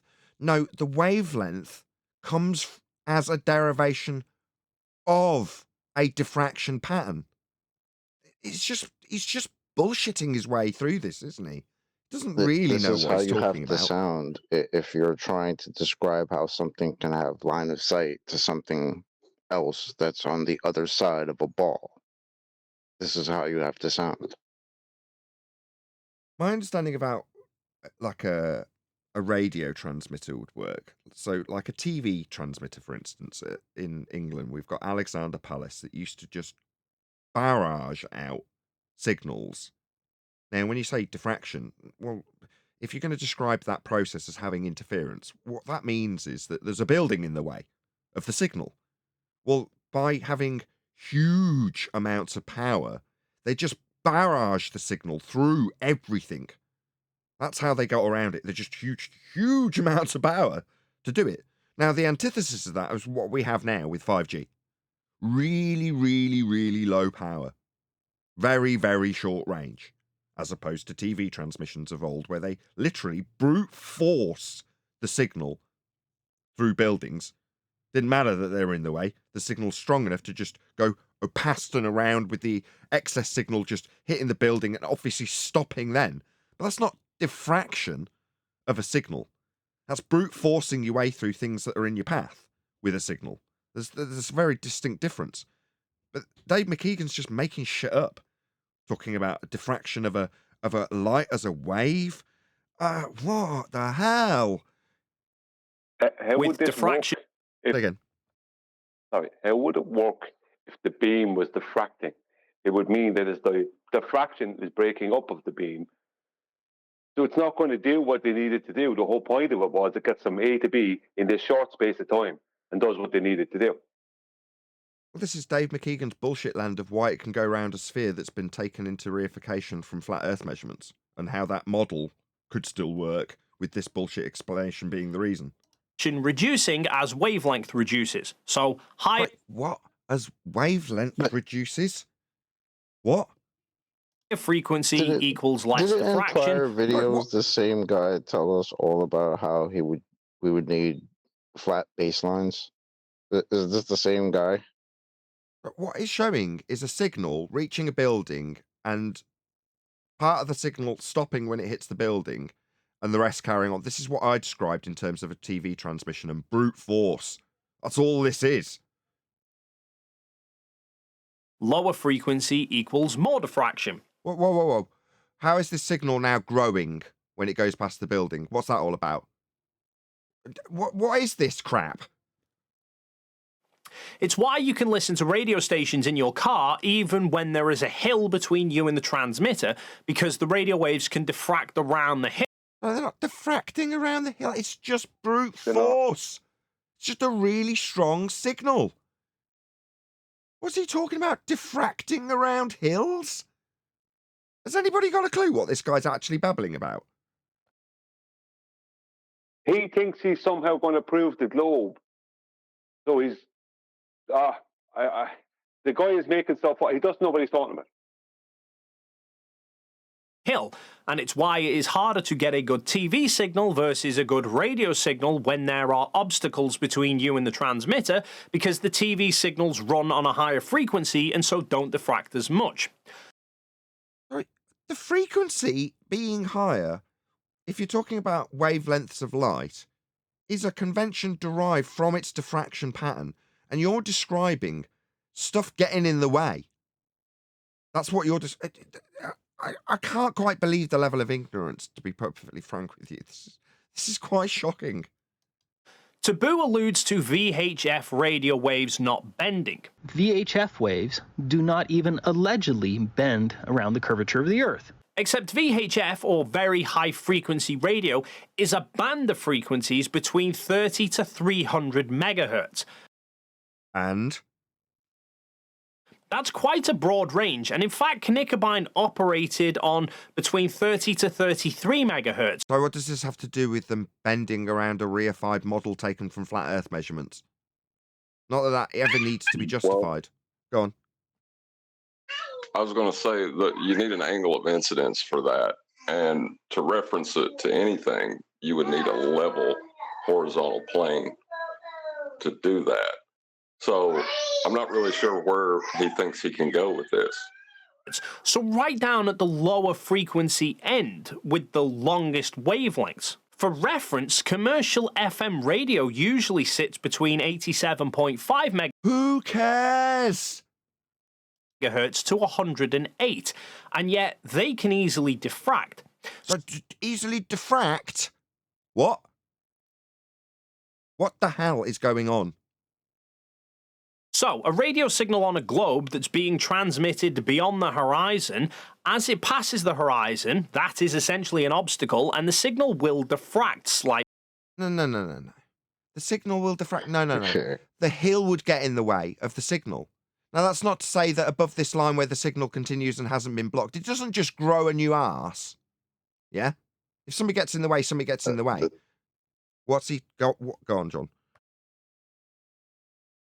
I was just gonna say it's that the devil's in the details, right? That's why he's spending all this time talking about how these signals can supposedly diffract, so that something on a globe beyond the horizon can get that signal, right? So it's just like I say, he just has to do this because he has to explain how you can catch a signal from something on the other side of a ball. Yeah, can I just make the statement that diffraction is something we observe visually, right? You can observe diffraction. He's describing this as diffraction, something he can't observe. You can't observe that, the VHF. You can't observe it. He's describing it as diffraction incorrectly to try and explain how it can curve around his globe. Diffraction won't cause something to curve. He's thinking of a wave that will curve. Light is not a wave. Diffraction proves it's not a wave, and diffraction won't curve. He's thinking that he thinks that it's this wave of light that all travels as one solid unit or one flowing unit or something. Do you know what I mean? He's completely off base altogether. But this is what they do, these people on the opposite side. They step into topics without properly learning them, and then they want to tell the world all about this topic that they haven't properly learned. Meaning a receiver wouldn't necessarily need to... Meaning that they would build receivers in valleys, like depicted here, right, Dave? Because that's where they build receivers, transmitters, yeah? So they build them in valleys, don't they, Dave? Yeah? That's often where I see TV transmitting equipment, in a valley. Because they don't worry about a hill getting in the way, do they? Yeah? Like in your diagram here? Now, I would like Dave to show me an example where they've got a TV transmitting antenna array in a valley. Because that's precisely what he's attempting to convince you of in this stupid, nonsensical garbage, using the word diffraction, which he doesn't understand. So, Dave, is this where they put their transmitters? I'm pretty sure they put them on top of really tall hills. Yeah? You total clown. They don't put transmitters in valleys. Yeah, why? Well, because the hills get in the way. To have direct line of sight with the... Go on. Sorry. I was going to say, the world record distance for microwave signal from A to B, and microwave would be VHF, would be a high frequency, is 146 miles. I think they got it to 163, but I know they definitely got it to 146. So 146 miles, that is the maximum distance they got it from A to B, and they had to be both the receiver and the transmitter had to have no impedance, no physical impedance in between. No, you're wrong. No, Dave says they do it in valleys. I am wrong then. Sorry. They do it in valleys. Diffraction solves the problem. Yeah? Next time you see one of your 3G, 4G towers up on a big hill somewhere, no. Don't kid yourself. Yeah? The rest of them are all in the valleys because of diffraction. Right, Dave? Complete clown. This is where they are, right? In these valleys. Stupid idiots. Transmitter to actually pick the signal up. Now, what they do is they figure out where there might be obstructions with respect to a horizontal plane of reference, Dave. Last time I checked this, which was about 6 years ago, my understanding was they actually use Google Earth Pro to do this, to figure out if there are topographical impedances to line of sight.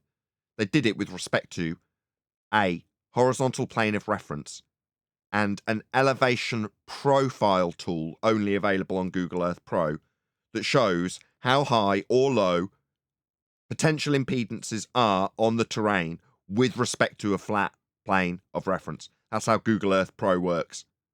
And last time I checked, that's what they use to set up these antennas.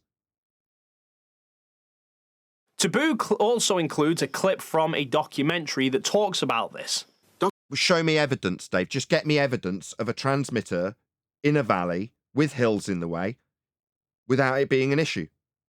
You know, I mean, obviously, that would be a physical hill that you can geometrically define and show how high it is with respect to sea level off a flat plane. And then you'll be able to show our transmitters below that, and you on the other side of the hill can still get a signal from it because of diffraction. Not your imaginary Earth curve that's derived from flat Earth measurements of Polaris to give you a radial value on a flat plane that you can call spherical, and then decide to justify how an Earth curve we ain't seeing and have debunked 4 years ago is actually not getting in the way because light diffracts. When light diffracts, which is a convention that gives you wavelength, it gets around hills and stuff that you're not demonstrating. This is garbage, Dave. Pure garbage. Dr. Jones took the message to Professor Lindemann, his old tutor and now scientific advisor to Winston Churchill, and tried to persuade him of the serious threat posed by the Knickerbein beams. But Lindemann was not convinced, pointing out that at the high frequencies necessary for an accurate beam, the curvature of the Earth would prevent its being directed against targets in Britain. So governmental advice says Earth curve gets in the way. Earth curve didn't get in the way, Dave. This clip appears to be from a video called The Secret War, which I'll link below, and this is where I feel Taboo is being a bit misleading with his Sorry, Dave. We've just got a problem. You've provided no evidence whatsoever for your claim that transmitters can work in valleys, other than a diagram in orthographic view with a transmitter in a valley and an alleged hill in the way and it not interfering with the signal. Yeah, Dave, your crap doesn't really hold water, okay? But what, you're going to, after not providing any evidence beyond your orthographic cartoon that transmitters can transmit through hills, yeah, you're going to start critiquing Taboo's source. Oh, right, I see. Claims. The section he's chosen to include uses Lindemann's initial objection to Knickerbein, which states, quote, "At the high frequencies necessary for an accurate beam, the curvature of Earth would prevent it being directed against targets in Britain." Yeah, we heard. End quote. Transmitted signals don't travel in a perfectly narrow beam. They inherently spread out the further away from the source they get, and the lower the frequency, the more the spread. Higher frequencies can remain in a narrower beam for longer. So the problem with using lower frequencies for navigation is that at far distances, the signal would cover quite a wide corridor, and you wouldn't know where you were within the beam. Seems like a reasonable objection so long as there's no Earth curve in the way. Consider the spreading of radio beams similar... No. Does that not seem like a diversionary rebuttal? Because, no, that's not the Absolutely. issue. Am I wrong? Absolutely. What he's about to do now is what they all do, to start going into the details of a topic, which gives them credence to an ignorant audience member who thinks this person must know what they're talking about, because they can research the topic and what Dave said, that is true, kind of thing. But then they will say, and it bends around the curve of a globe, and they'll accept that as well, because Dave said it. When he has no evidence. Sorry. What, John? Sorry, he can't be talking about the same curvature of the Earth that other people have told us that has never been measured, that it's so big that you have to measure it flat, that you can't actually measure the curve of the Earth. You can see effects of the curvature, but you can't measure it. The same one that would be inappropriate to measure. He couldn't be talking about that curvature of the Earth, could he? Okay, what Chocolate's Yeah, he driving is. at, just hold on, just for the audience's benefit, what Chocolate's essentially saying, I'll make your conclusion for you, Chocolate, if you don't mind, is that this is one giant begging the question fallacy. The premise that this refutes is based on an idea that we have defensible Earth curve automatically assumed in this discussion. Now, you could lay the blame for that on Taboo Conspiracy's door because he's addressing an issue that he hasn't been challenged on. He's preemptively, if you will, addressing an Earth curve claim, and then obviously Dave's picked up the baton and ran with it. But by the same token, it is just one giant glorified begging the question fallacy, I think, is your point, Chocolate. Am I right? Yeah, pretty much.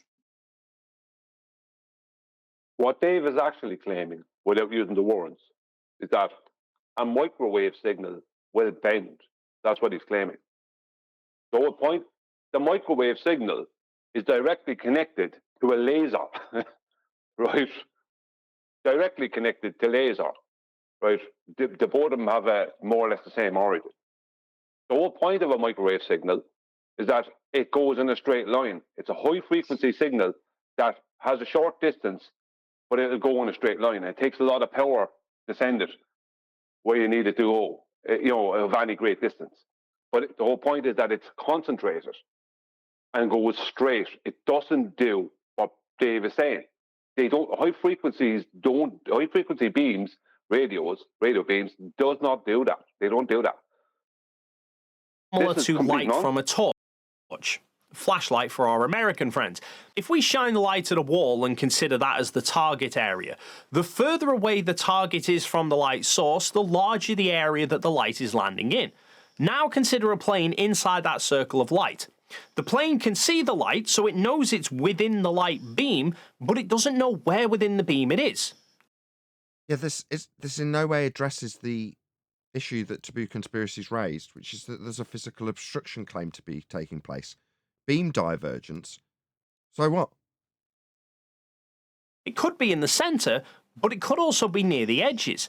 But this could be an issue if you're trying to follow a glide slope. Who cares? And this is where This is a total red herring. Lindeman's initial objection came in, that at the distances from... No, the objection is that there'd be earth curve blocking the smegging signal. Like your hill in a valley. You know, your little hill that's blocking the view of the transmitter that you say, nah, it don't matter. Because that's where they build transmitters in valleys. Yeah, that's the issue. From Western Germany to targets in England... With a hill in the way. For a beam to remain narrow enough... Sorry, no. For the hill to be in the way. Yeah, now, if you're watching Dave and you don't realise that you've just been hoodwinked, then you're a dumbass. Yeah? Over the target area to have been any use for guiding bombers, it would have needed a frequency far too... Sorry, are we talking about following glide slopes into an airport, or putting targets on ships in the distance to bomb them? Or are we talking about a signal having a hill getting in the way? Because it seems like we've got a complete red herring non sequitur now. Too high to get over the curvature of Earth. However, he had a slight oversight that the Germans had actually worked out a way of using a much lower frequency. Back in the early 1930s, German electronics firm C. Lorenz AG had developed a blind landing navigation system called the Lorenz beam, which was installed at many airports and guided planes onto the runway whilst flying blind, such as at night or in bad weather. Wouldn't be much use if it was bending. Yeah, but this system... what has this got to do with the system? Nothing. The system claims a high frequency signal. It doesn't claim a low frequency signal. So it doesn't matter if the Germans also could do this other thing. The whole point of this system is it's an A to B in straight line system without physical impedance, tangible impedance. That's the point. Them worked by transmitting two alternating signals, one... So now we're talking about a completely different system. From either side of an antenna along the flight path for the runway. One side would transmit dot sounds, the other side would So I called it. This red herring leading onto glide slopes. I called it before we even got there. Transmit dash sounds. If a pilot was approaching off-center of the runway, they would only be... Who cares? If he was approaching with a frickin' mountain in the way, do you think this would apply? Because your diagram had a frickin' mountain in the way. Here's your diagram. Dave, your diagram shows that there's a glide slope with a mountain in the way of the glide slope to make this comparable. Yeah? You hearing me on FM? Yeah? Notice how this signal in the little box on the left, which is his diagrammatical explanation for extending the arse of signals that have got a hill in the way. That's got nothing to do with the beam divergence when you're following a glide slope, Dave. Yeah? It would only be equivalent if there was a mountain in the way of this glide slope. Yeah, that isn't what you're comparing, though, Dave. It's a total red herring. Be hearing one of the signals, and they would know they needed to correct either left or right, depending on whether they were hearing dots or dashes. When the plane was in the center line for the... What about if there was a mountain in the way, Dave? Yeah? Would it work? Would it just bend its way around it? Would it diffract its way around the frickin' mountain? Because that could cause a serious problem if glide slopes diffracted their way around mountains, Dave. Like you're alleging they diffract their way around the hill you call Earth curve, like when you had your transmitter in a valley. Yeah, glide slopes don't diffract around mountains, Dave. Runway, they... Diffraction's the wrong word, by the way, Dave. I'm using your stupid word, yeah? Would be in the overlap between the two beams, and the pilot would hear both signals, which combined to produce a continuous beep. Would he hear it in the glide slope that's got a hill in the way of it, Dave? Because that's the actual problem here, Dave. Yeah? Did this red herring work on the majority of your audience? Because by my estimations, you've already had 50,000 views on this. This total garbage red herring. So, as long as the pilot kept adjusting their course to keep hearing that continuous beep, then they'd just be flying into the mountain because the signal had diffracted around the mountain, right, Dave? Yeah, right? It would come down right on the middle of the runway. The Knickerbein system used this same principle, but in reverse, flying away from the signal source rather than towards it. How fascinating, Dave. The only problem is that this obviously wouldn't work if there was a frickin' hill in the way, would the system work then, Dave? No, it definitely wouldn't. You know what I mean? You'd have crashes quite frequently if people went, well, what can I do? I thought I was heading to the runway, I was following the glide slope, but what do you know? The signal diffracted its way around this hill. Projecting a Lorentz beam away towards a target, if a pilot is on that beam and hearing only dots, they know they are left of the target. Is he just putting in this gas so that he's got enough garbage between the original claim and the dumbass audience member so the attention of the ADHD crowd is appealing to has been severed by the time he gets to the end of this boring-ass point that just legitimizes his research as opposed to being an overcome to anything that Taboo Conspiracies actually put forward? Is he just boring the pants off his audience? Yeah, that's what he does. That's what they do. They'll go into the basics of a topic and then some complexities of a topic and give the impression they know what they're talking about because they're regurgitating the basics or complexities of this topic. But they never get checked then on the other claim, which is the light is doing this bending, the microwave is bending over their globe. That's a nothing. So all the people listening to him think he must know what he's talking about because I researched this thing he was talking about there and it is what he's saying. Yeah, but that doesn't mean that what the other thing he's saying is true. Just because he's detailing this true thing doesn't mean the other thing is true. No one researches that part. They just go, Dave must know what he's talking about. You know what I mean? That's what it is. Yet he has shown no evidence for his original claim. You're going to have these transmitters in valleys. Are you going to go on and play on more of it, Nathan? Yeah. I've been laughing quite a bit. I think it's pretty funny. If they're hearing just dashes, then it's the opposite. And if they're in the overlap of the beams, they will hear both signals producing a continuous beep, and they will know they're on the right flight path. And even though these beams would be spreading out more and more over greater distances, the beams could be angled towards or away from each other to produce a very narrow overlap. So even with a low-frequency signal at long distances, the plane could be kept on a very fine flight path. And with a hill in the way, could it? Like if there was a mountain in the way of the signal, could that still work? Yeah? No. No, it couldn't, could it? The second overlapping beam used this same principle, but on a slightly different frequency to distinguish it apart. No, you see, with respect to a horizontal plane of reference, they got above the elevation, and then the signal worked. There was no mountain/earth curve edge obstruction getting in the way of the signal, so it just worked. Usually, they do this on the ground. Pardon? Sorry, I said according to Dave, we should just be able to do this on the ground. We shouldn't need an airplane at all. Yeah, don't need a tower. Yeah. One at about 31 megahertz and one at 33. In fact, that's a bloody good question, Dave. Why do they put them on towers? In fact, why put them above ground? So when... Yeah. Why don't they just bury these transmitters, Dave? Right, diffraction will sort it out. The plane entered the second beam, a second radio transmitter tuned to that frequency would hear the second dotted signal. When they hit the center line and the merging in the second signal, they knew they were in exactly the right spot to drop their payload. So it was able to produce very accurate results, but without the high frequencies that Lindemann initially presumed it would need. Amazing, and it's almost like I've lost every member of the audience who's got a short attention span in terms of what the point was actually supposed to be addressing.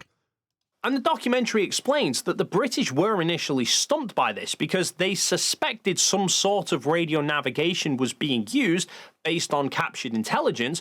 Meanwhile, the quote that you were addressing about 3 minutes ago was that the problem they foresaw was that Earth curve would get in the way. But what do you know, it didn't. But examinations of captured German bombers revealed nothing out of the ordinary in their... What, like Earth curve getting in the way and stuff? ...their equipment.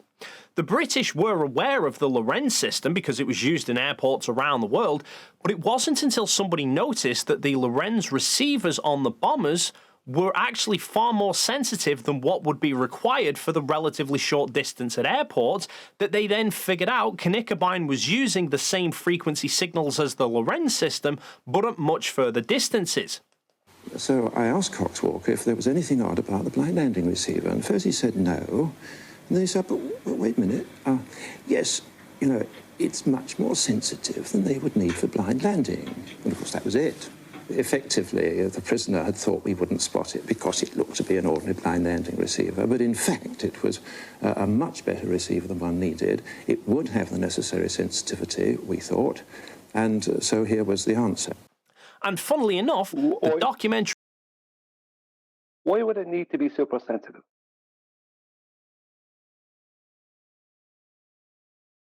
To go a long way or pick up a signal that's very weak from a long distance?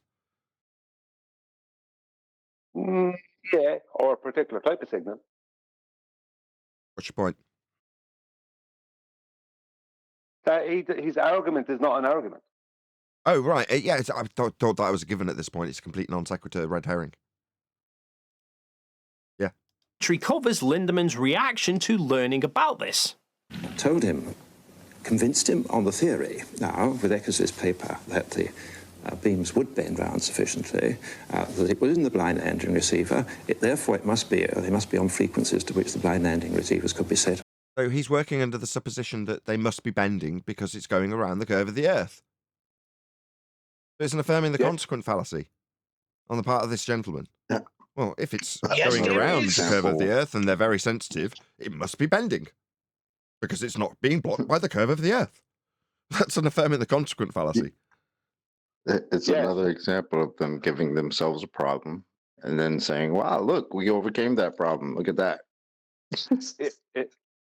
Exactly. And if you go, just a few things to point out. Originally, that wasn't Dave's argument. It was that high frequency signals bend, right? That Taboo conspiracy was a deceiver, right? There was his first two claims, right? But now he's talking about these other lower frequency. He says lower frequency beams. How much lower, Dave? He gave a couple of figures there. How much lower? Are you talking like ordinary radio? What are you talking about? Like when he says lower, it's only a little lower in comparison to what? You know what I mean? This is what it is, and this guy is obviously it must be bending because I can't think outside of a globe. That's all that is. There's absolutely no evidence. Basically, his original claim was that microwave signals bend. That was his original claim around the globe. That was his original claim. And therefore we could listen for them. And Lindemann changed completely at that point and wrote a minute to Churchill, warning him that they seemed to have some new system which would enable them, the German Air Force, to bomb us fairly accurately at night. So Taboo seems rather disingenuous here, including... Right, Taboo didn't say a word. Projection. Lindemann's initial assessment from the documentary, but failing to include his later assessment once... Failing to acknowledge his flip-flopping? How dare he? He should have acknowledged his affirming the consequent fallacy that got around this problem of the globe Earth not getting in the way, with it bending and that. What a dick. But hang on. Did we hear Lindemann say that? Or did we hear someone else say he said it? I'm not seeing the video. Well, we heard him commenting on Lindemann. Yeah, but that's a comment on Lindemann. That's not Lindemann saying it. That's Taboo conspiracy being disingenuous. Aren't you keeping up? But that's the point. It's like we're hearing comment on what Lindemann said, but that's not Lindemann's words. The only words Lindemann said was, this can't work because the curve of the globe will get in the way. That was his original, that's what he did say. These other things are, Newton said this, but he didn't say it. Do you know what I mean? It's the same kind of thing, where you just, I've yet to, what did Lindemann actually say? Not what the narrator or whoever wants to say he said. In their own way. He'd been presented with all the facts. But Taboo's argument also hits several other issues. No, it's not about presentation of facts either, as much as I hate getting into this wrangle-dangle. No. It was, if you want to look at what was presented in the order that's been given chronologically, then you've got the following order of events. This won't work, Earth curve will get in the way. Oh no, this works for someone else. Why would that be the case? Well, it must be the case that the beams are bending. Therefore it works. Oh, all right then. How dare you, Taboo? Did you not listen to their after-the-fact smearing of heliocentric bullshit over a problem that wasn't a problem because there was no Earth curve problem? Did you not acknowledge that and ignore all objections and then take the historical timeline and objections as the information was provided in the timeline that was given as being a false narrative? Because the objections that Earth curve would get in the way, but it didn't, weren't that there was an Earth curve getting in the way. It's your lack of acknowledgement of how the after-the-fact ad hoc explanation for why this worked when they thought it wouldn't should be the now accepted rhetoric. God, Taboo, you're just disgraceful. How disingenuous. That was good. His entire rebuttal is based on the figures from two antennas, one at Stolberg and one at Cleve, and how neither of them got Earth curve getting in the way of them, like the guy originally feared would be the problem. They wouldn't reach Derby on a globe because... Yeah, they wouldn't, and they did. But it's because of this mitigating bullshit that we will now smear over the top of the story that was originally a problem because Earth curve will get in the way, but ended up not being a problem because it didn't get in the way. But it's not that it's not getting in the way, it's that it is in the way, but we're bending around it. Okay, we're all clear. What's that? That's called diffraction? Clown shoes? Because he argues the beams wouldn't bend. Now, of the two antennas... Do they look bent? Anybody be able to see this diagram? You can see beam divergence, which is to say they get wider. But they're not bending, Dave. Yeah? Even by my estimation, these are straight lines. Yeah? They're getting a bit wider. But they're not bending. These aren't bending, Dave. Are you nuts? What do you think bending means? Do you not know what bent means? Because this isn't that. You complete clown. Your evidence of your own eyes you're prepared to deny because somebody after the fact said it's bending. You look at a straight line and say, yeah, you're holding up 5 fingers. My God, people are brainwashed. I'm going to get a coffee. Hopefully the conversation will continue. Well, you know, it's straight in a bent way. Or can we just accept that everything is straight and that straight means bent while being straight? And we can just move on with this, you know. But we have to accept that straight is bent, which is straight. And then we can talk about this topic. And up is also down, and the horizon is physical and non-physical, and gravity creates itself. Yes. See? All You that just got to checks get out. those two things. Yeah. Just got to accept these things first. What's gravity? Something we've never seen. Oh, hold on. I got it. We don't know, Brian. We see the effects of it. As We far don't as know what it is, we don't know. Chocolate's here with the quotes. Let him go. And I like what Chocolate said. They made a problem when there was no problem. It just worked. And then, They always do they're that. like, "Hey, look how that problem wasn't a problem. We overcame that problem. Look at that." Let me give you another example. They go out and they survey. Heliocentrism is so funny to me now. I'm sorry, Brian. No, you're okay. Chocolate, I talked in all day into you, to be honest. Let me give you another example. They go out and they survey the land. They use parallel verticals and parallel horizontals. They survey from the east to the west coast of America and back. Right? There's a lot of mountains, hills, and valleys. Right? All being referenced to a horizontal plane. And then, because they didn't measure curvature, they add or. Because they know the curvature was there. Yet they specifically did not measure it while they were measuring. Do you know what I mean? They just add the or value to their measure. Yeah, there's got to be a reason we couldn't measure it. What could that reason be? It can't be that it's not there to measure. It's got to be something else. We were too busy measuring to measure it. That's what it is. You know, we didn't notice it because we were so busy measuring. There's so many precise measurements that we didn't notice all the curvature that we were not measuring.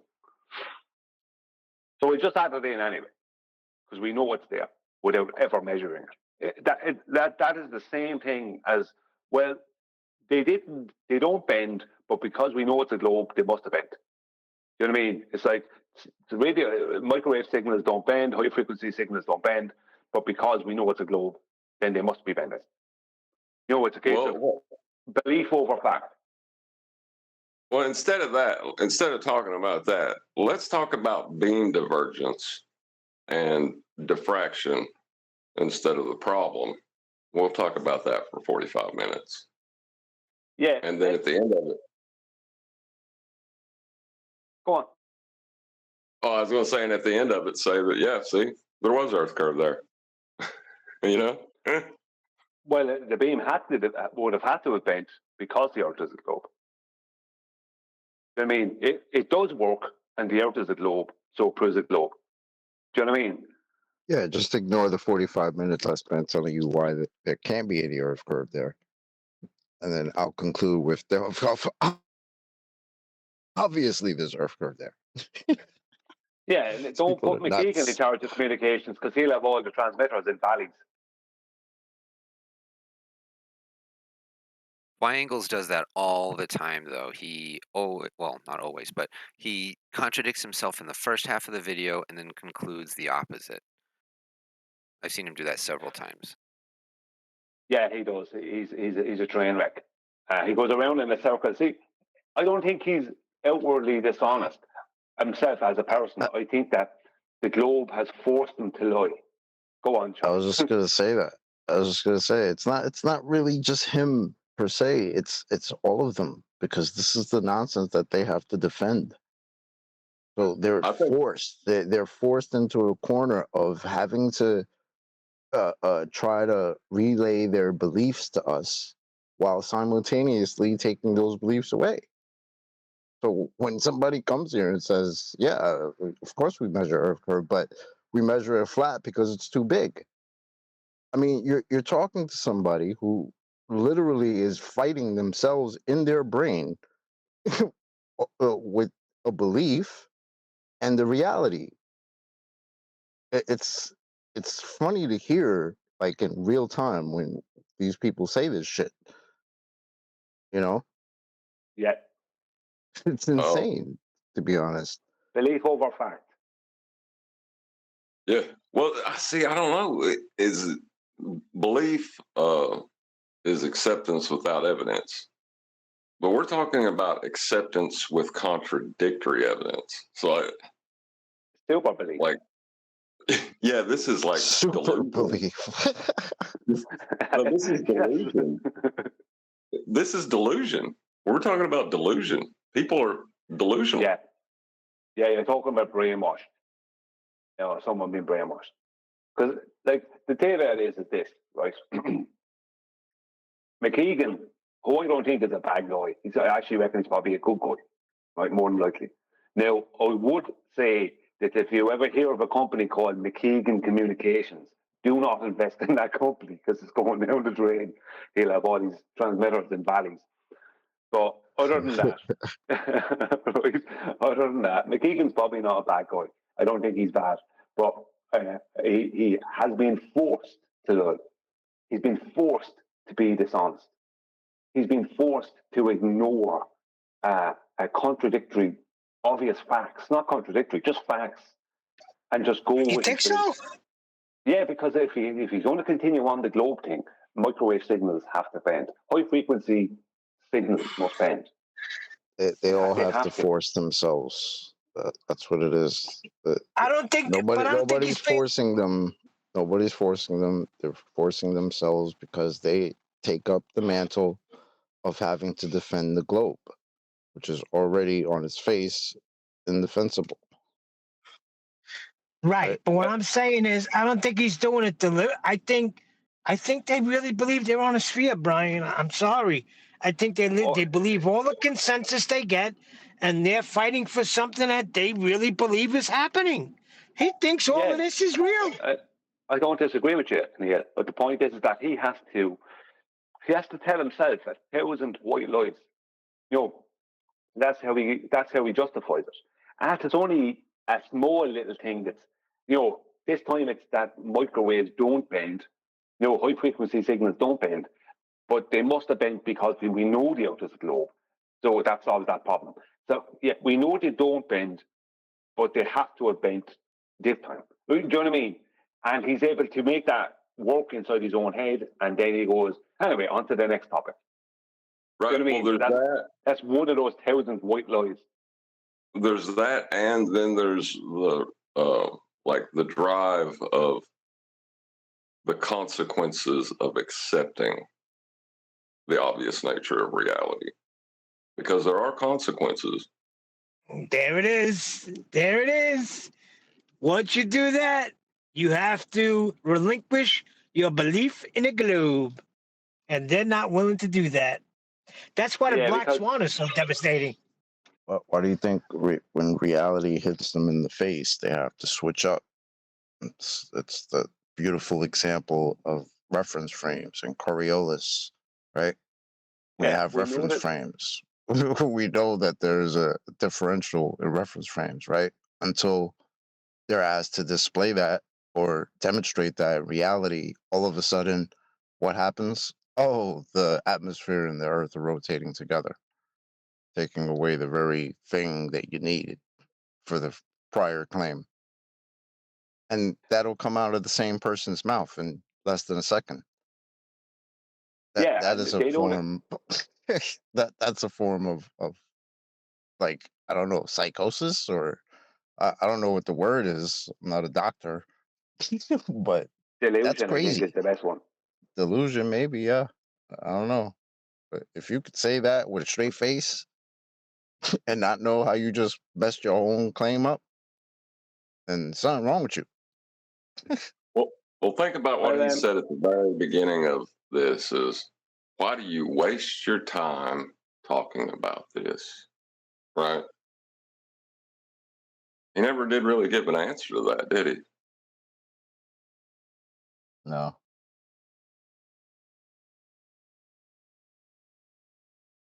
Well, obviously, to him, it's not a waste of time. He's doing it for some specific reason, or he feels some duty to do it, which is what I think most of these anti-flat earthers feel, like they have some duty to defend a belief, you know, and stand up against the people who no longer believe it. Going on. Like what he said was just a reiteration of something that was said before by M. Scott Leach, I think it was, is that he knows that these straight lines curve or can curve because they can curve in a straight way. Do you know what I mean? They do curve when they curve in a straight way. And that's he gives himself such a convoluted, contradictory heap of nonsense to latch onto that there's just no making sense of it. And he can pull out of it anything he wants. It's just a mayhem statement where there's no order, there's no logic, there's no anything. It's just complete mayhem. The statement is a mayhem statement, if you understand what I mean. And he can make that exactly once then. I think that they can't believe that it's still going on. That this topic is still relevant and that flat earthers are still out there and gaining ground. So this is a shock to them. So they have to come out with more videos. Going on, it's growing daily at a rapid rate. Going on, it's been growing daily for 9 years now. 10 actually, if you have 10 actually years actually. So a decade now of it growing rapidly. And no matter how they try to stop it and hold it back, it keeps growing. So, and they're going to, I don't know why people are still wasting their time with this. With what? The truth. The truth is a waste of time, according to people like Dave. That's what he's saying, without realizing it.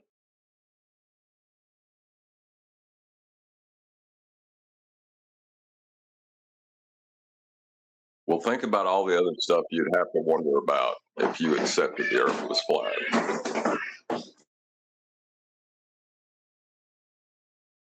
Yeah. Everything else goes out the window. That's it. Glorious.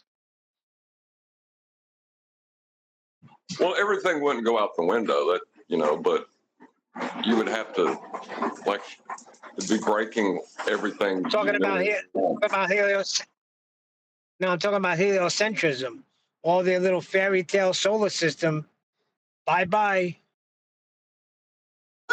No finding life on other planets. But if you accept the authority was wrong, then you have to think, were they lying to me? Were they just ignorant? Is there another authority that's also lying to me or ignorant? There's a lot of stuff that comes with this. Yeah, but they just have to come to the understanding that the government was governing their mind.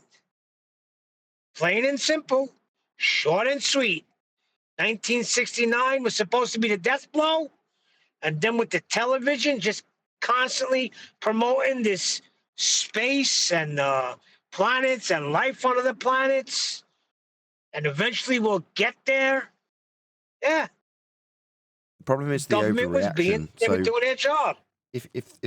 I think it's just slow and steady, the increase of the amount of people who are aware of this subject. But even if it is slow and steady, it's slow and steady over a prolonged period of time. And with that being the case, they've ramped up some of their deception. For example, aliens. And when you overswing or overcompensate, the quality goes down. And that works to their detriment, which is to say people laugh at it and think it's absurd, and it gives them more reason to step away from it.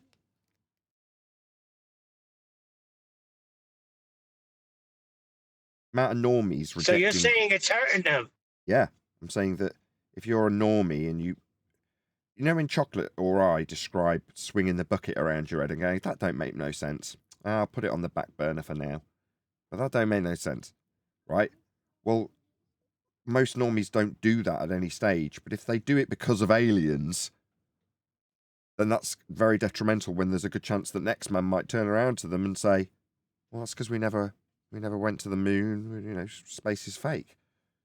And they go, oh, that's why they lied about aliens or whatever. I'm saying if you try and overcompensate. NASA used to do well when they played their hand very close to their chest, and they've stopped doing that now. It's real because it looks so fake. Do you think NASA would have been saying that in the 80s and 90s?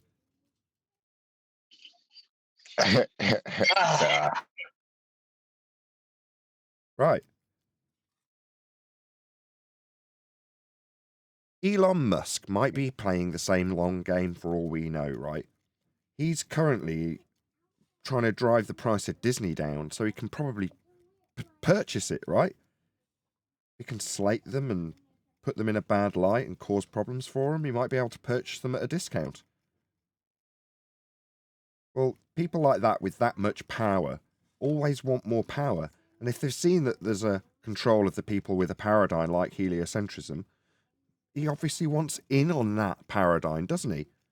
That to me says you can't be in on a massive multi-billion-dollar endeavour hoax when it comes to SpaceX and not know the end game. And the end game isn't getting to space, we all know that. The end game is control. Well, I even Government. have heard people I've listened to years back, way before getting to Flat Earth, way back, who would have been into the UFO topic and the aliens topic. And there, I've heard more than one of them who are big in those things. One guy and this other lady who are very big in that scene, right? Who are really well known, right? They've been on Discovery Channel and different things like that. And they are saying that aliens don't come from outer space. They come from here. They're from somewhere here within our own place. This is what they're saying. You know what I mean? And they're the biggest speakers. They are of the biggest speakers in it. And they're saying that. They would have been interviewing people like William Cooper and people like that. Do you know what I mean? Over the years. Beeley? And they're saying, sorry? Have they interviewed Beeley? No. But the point I'm making is you have people who aren't flat earthers, who are globe earthers and believe in heliocentric space and all that. And they're even saying there's no aliens coming from outer space. Even they're saying it. You know what I mean? That's how bad it's getting for them.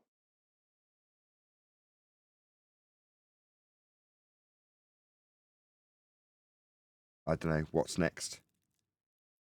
Bigfoot believers telling us that it's just a man in a suit? Well, I was listening to a thing there earlier today, or last night and today, about crop circles, right? I'm interested in whether they're true or a hoax or whatever. And some things were put forward that, because I've heard some reasons in the past why they can't be hoaxed, and it made a lot of sense. Then I've heard that, they've all been solved, it was all a hoax, but I didn't see any information about this. But I listened to this podcast where there was guys on this podcast talking about them who, some of them were American, and some are Canadian, and some were from England and Wales. And they were going through why they can't be a hoax, and there was all kinds of information they had about them. And I have to say, it was interesting information. And they talked about some of the frauds that were involved in trying to make them out to be a hoax and that, right? Different things. But what was interesting is these guys threw out these numbers that were connected, geometric numbers that were connected to these crop circles. And they started putting them together in a globe way, in a heliocentric way, and trying to make sense out of them. And I instantly found a latitude. Like the whole thing from these numbers, they were pointing to a particular latitude and probably a particular place on that latitude. I haven't gone forward with it. I just did a quick took their numbers and quickly went through a few bits very quickly. And right. And why did I do that? Because I'm not treating the Earth as a globe. So they're bringing stuff into it that has nothing to do with anything. So this mystery they have that they can't figure out, they don't know what's going on there. I could probably figure it out. You know what I mean? I could figure it out. Because they even started going into gematria without really realizing they should be referencing the number 9, and the numbers they gave were referencing number 9 without them knowing it. Do you know what I mean? So they have these mysteries they can't figure out, right? Why can't they figure them out? Because they keep thinking they're on a globe. If you want the answer to that mystery, you have to give away the globe. Do you know what I mean? I figured out I'd say about 70 to 80% of what this thing was, just within a moment, simply because I went, right, so this is that, we're not on a globe, so this is what it is, and it's that. So it's probably pointing at something on this latitude. Whoever done this thing, whoever made these crop circles that were pointing to this thing, I don't know what it is, but I know the message has nothing to do with the globe. You know what I mean? They have all these mysteries, they can't figure them out. It's just another mystery. Yeah, because you keep on thinking you're on this curved surface that's actually a flat plane. Do you know what I mean? You won't get to the bottom of your mysteries if you keep being that way. It'll always be a mystery that you'll never know why or how. You'll always be scratching the head, looking off into the heavens, going, "When will the aliens come and tell us?" They won't. You're supposed to figure that out. Brian, are you saying that the people, whoever made the crop circles, were flat earthers? Well, whoever made them, they knew the Earth is not a globe.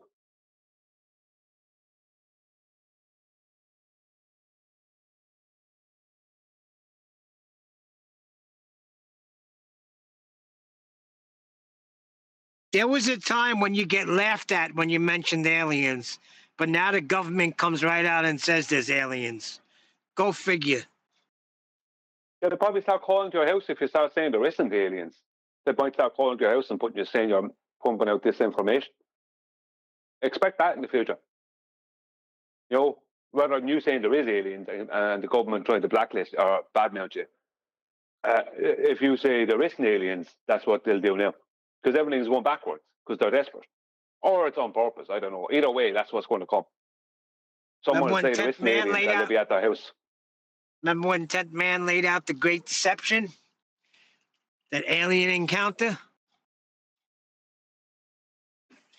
What? Yeah, I mean, I heard of that a long time ago. I mean, yeah, they can. Like, I mean, the Great Deception is what might be like if there isn't aliens, which is some other intelligent life form like us. If there isn't aliens, then we're already in the midst of it, aren't we? You know what I mean? I mean, what Tent is talking about is them hoaxing that there will be aliens, but they're already doing it. If there isn't aliens, if you understand what I mean. I don't know if there is or isn't aliens. I'm just saying they're already doing it. So It's really how you define the alien. Oh, the 10th Man laid us out? Yeah, remember we was talking about, but they're really demons. It was You a mean while about ago. 5 years after I laid it out on Nathan's channel? Yeah. And Yeah, 5 years before that, we knew about it too. We all knew about the Great Deception. If you're Christian, you know. Ed? Interesting. What did you say about it, Kiwi? The Great Deception is the alien hoax. Is that what that Correct, is? because because there'll be people falling away from the church left and right if there's an alien encounter. They'll Didn't we throw go the over Bible this right on, out the window. Go over this on your channel. Didn't we have a show? Is Nathan here? He went to get coffee. He must have, went to get coffee. All right. He must have gone to Bristol. Right, but what do you mean by alien? Is I guess Outer space. They want some the other, planets that are out there, Mars. No such thing. No such thing. Then you don't have to worry about we that. know that. I don't think that's what That Brian doesn't mean there isn't beings that we're not aware of who are from the same flat plane we're from. We don't know that. Well, I go according to scripture, and I don't hear anything about anything else out there.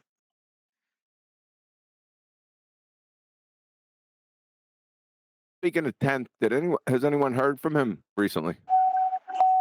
A couple weeks ago. How's he doing? It's 24-hour service. He has to take care of his wife for 24 hours, hands on, and it's all right. That type of I don't want to say job because it's not a job. It's care. I get it. Thanks.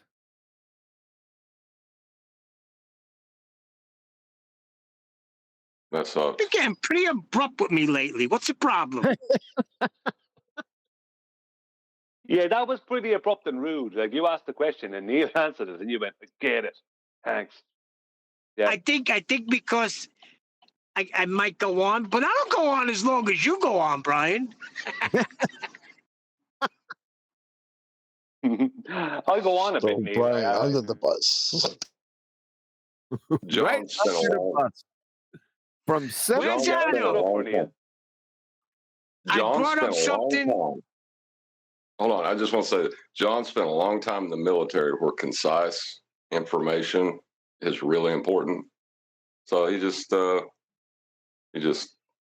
don't know if you'd call it abrupt, intentionally trying to hurt somebody.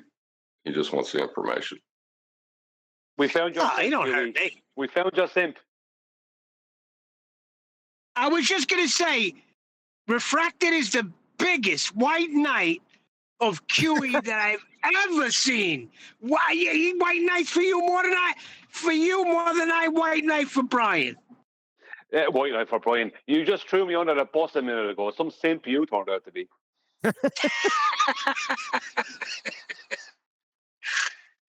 I like when you go on because I'm getting it. It takes about 10 or 11 times before I get it. See, I'll tell you what QE is. QE is the guy that looks at it and gets it and expects everybody else to get it like that. It don't happen like that. That's not You're true. blessed with that. Everybody else is not. That's not true. It's true in a lot of things. Let's be honest.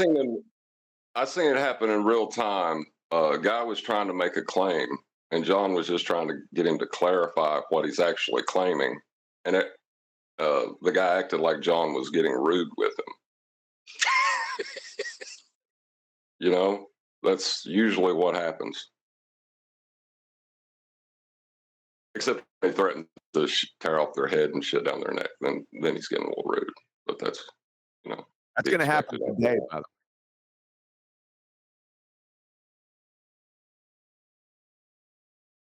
That scenario is going to play out today, later on today. Their treatment coming. You got a treatment. I've been adding it for like 2 days now. You figured you'd run by it. Instead of just writing in the chat comments on Skype, is there a show? You'd figure. Well, I don't do it. Well, wait a second. Last time I got yelled at because I was responding, and you said, stop responding. I'm trying to plug it. Okay, all right. So I'll just sit there. I did see it now that you mention it. All right. Speaking of releasing I was videos, trying to get you to plug it. when do you reckon I should release that 10-hour live stream to the public? You asking me? Soon.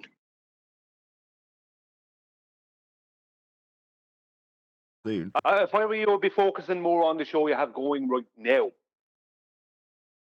Tell him, Brian. Yeah, this would be the important one to focus on. I am focused on it. What are you talking about? I didn't see a live show in my feed today, so I don't know. It's like a like flip around my abacus to figure out what you guys are doing. Should have been a live stream today. By soon, Neil, do you mean like tomorrow? Saturday? No, it's Thursday today, isn't it? Should I release it on Saturday? Yeah, I'd say it's Saturday because that's a long one. Saturday would be good. No ball busters. What time should I release it? If it's a 10-hour stream, shall I do it at 2 in the afternoon? 9 in the morning. Huh? Hey, Nathan, 9 in the try morning. releasing it as an A and B. Like, do what Brian's doing, but release it in 2 parts. I can't do that. I've just got one recording. 7 a.m. my time Saturday morning. 10 hours later, you're still good. I'd say 7 in the morning UK time. That way everyone can get it in the US and everything. No, I'm going to release it. Wait, what time is that for me? I'm going to release it at 2 in the afternoon UK time, like the usual show time. Yeah, but then it won't finish until 12 o'clock Saturday night. Yeah. You want people to actually listen to it. That's okay. 12 o'clock Saturday night, that's fine. who's going to be listening to it at 12 o'clock on Saturday night? Oh, there's dedicated flat Earth debate people out there. They will listen. If you build it, they will come. I have a question. Where is most of your viewing audience located? In the States or in Europe? Or do you know? I couldn't tell you. I haven't looked for ages. I don't know off the top of my head. I'd have to look.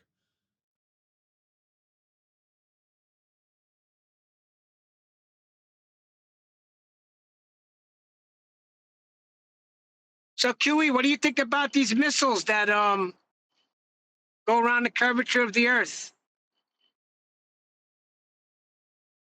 I don't think anything about it. Was that the show's topic today? Sort of. Well, Dave McKeegan was... Sorry, come on. I just said sort of. Sort of.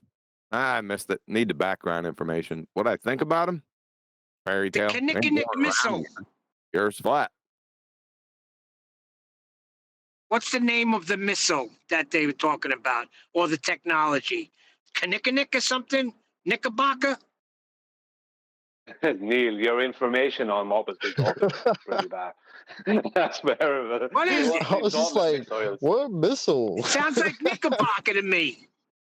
It was the Orville Was it- Redenbacher Humor system. him. The Yeah. Orville That's Redenbacher. right. That's correct, Neil. It was the Knickerbocker missiles. Yes, that's correct. You've basically got it pegged.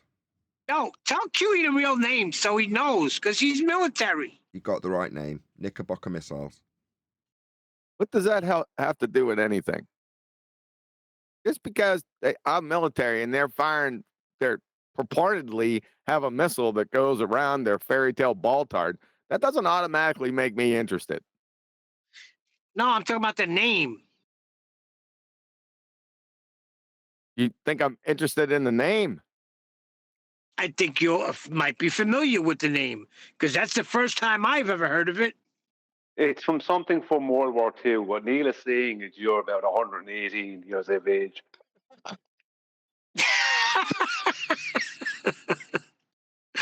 I don't think it was a missile firing system. I think it was a guidance for bombers. Yeah, that too.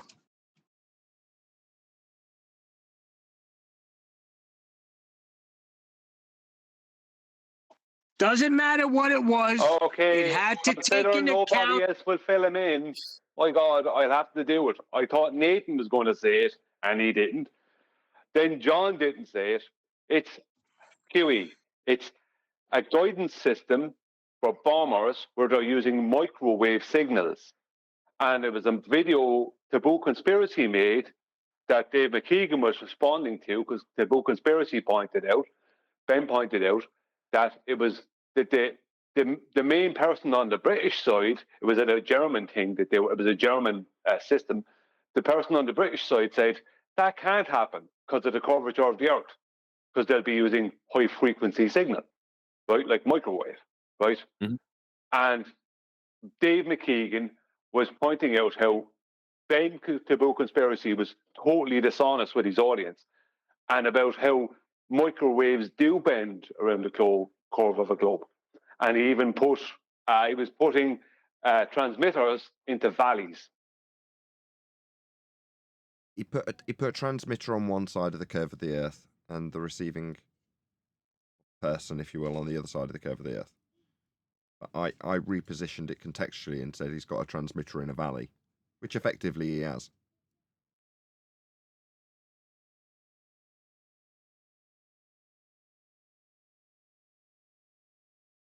Basically, he says, Dave McKeegan claimed that microwaves bend.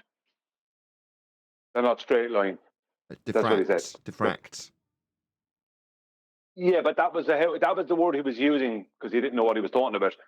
How the microwave bends. But the whole point, he was claiming a high frequency beam bends around the globe. That's what he was claiming. Because when he says diffracts, what he's thinking about is an atmosphere. Do you understand? That is diffracting the beam around it. That's what, when he says diffracts, that's what is going through his head. This wave is being diffracted. So That was the live show, Kiwi. And therefore making the problem that we thought is a problem not really a problem at all. Look at that. Hey. Well, it worked, chocolate. So therefore, it went around the curve. What microwaves can't bend. High frequency beams don't bend and can't bend. But because we know it's a globe, they must have bent. That was the. If you want to know, that's the actual outcome. Q. Right. It worked. So that means they bend around the Earth. Beautiful. And well done, he McKeegan. He used a little bit of deception as well, because he went into the more finer points of this German system, and he says what they actually did, what the Germans also could do, and they used within this system, was they used two overlapping beams to help the pilot get accuracy, right? And he said, but they were lower frequency beams, but lower frequency in relation to the frequencies he was talking about. This doesn't mean they're not also VHF, right? It just means it might be slightly lower, and he gave two figures that were slightly lower than the original high frequency figure, but they were still high frequencies. Do you understand what I mean? It's like McKeegan was trying to, he just said these lower frequencies, but lower frequency in relation to what, McKeegan? I mean, I could say, well, it's a lower frequency than in relation to a very high frequency, microwave. You know what I mean? Yeah, It's VHM, like, UHF, right? Very high mega. Yeah. Do you know what I mean? It's like he was trying to make it out as if they were trying to allude to them using low frequency radio. When the whole point of the process is that it required high frequency beams for accuracy. Low frequency was not going to do it because it spreads out. High frequency concentrated beams. And he was trying to make it out that somehow they were he alluded to them using lower frequency. A couple of lower frequency. They were lower frequency. What does that mean? How much lower? You know what I mean? How many hertz lower, whatever, were they? You know what I mean? Like, they weren't. They were still high. The two beams he was talking about were still high frequency beams. They were still in the high frequency bracket. They just weren't at the same frequency as the original beam he mentioned. That's amazing. Were they going past the horizon? Oh, they were bending around the globe, yeah. According to Dave. So how could they have horizons on a globetard? Well, see what I mean? Yeah. Are you feeling me? Are you talking about rate of slope? Or are you talking about their horizon? Well, do they see horizons? Well, technically, no. Oh, they don't see horizons then. Well, then they're delusional. Well, what they would call an horizon is not what an horizon is. I don't care. It doesn't matter what they call them. Yeah, but you're asking a question. You're asking me, and I'm just giving you the answers. You know what I mean? Yeah. No. There's no horizons on a globe. Exactly. Do you catch my drift? Anyone? Yes. Rate of slope, 0. Is that an apparent drift? Nah, it's not an apparent drift. It's like don't follow the tail of the incoherent dog. Right? You kill him with simple elegance. Oh, just megahertz, and no, it's lower megahertz, higher megahertz. Oh, it's bouncing off the ozone. It's no. No. Yeah, but what you're saying there would be. Yeah, but that's how we put everybody to sleep, QE.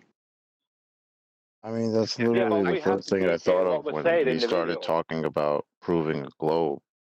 I mean, I don't know if it's just a reflex now or whatever, but like when I hear that, it's like proving a globe that came from flat Earth elevation angles.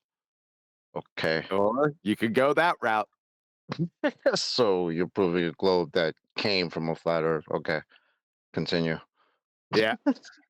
But I have to say, I was given a rendition of what happened, and then I got critiqued for that rendition. That's completely unfair. Who critiqued you? Well, you allowed me to give the rendition. Then you said, What you need to do, right, or you guys need to do, including me, is you need to talk about the horizon. It's like, No. we weren't in a debate with the McKeegan. No. I was just pointing out a larger point.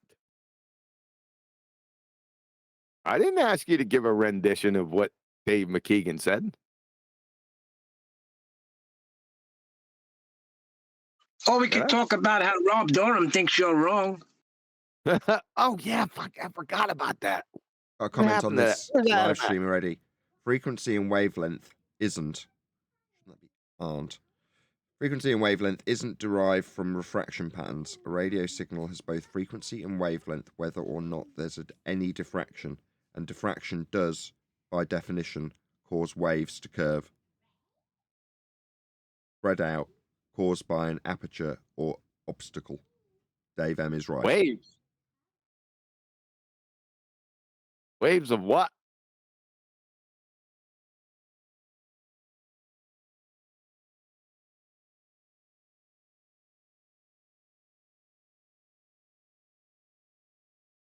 Forget about that. Let's get on to Durham. Adam's here. All right, good. Ready.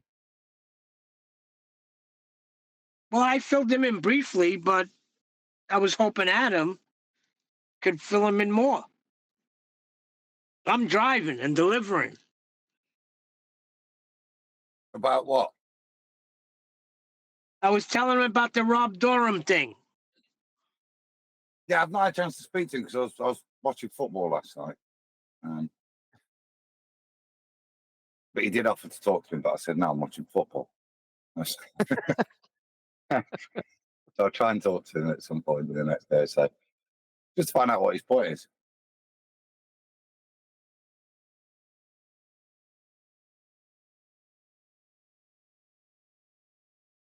I'll quote you there. QE said, you set it to north. That's incorrect. It finds north and holds it. Yeah. So that's what we're seeking clarity on.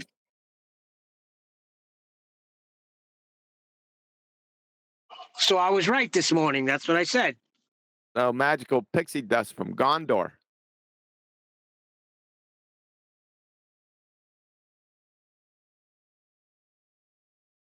What was it? I missed it.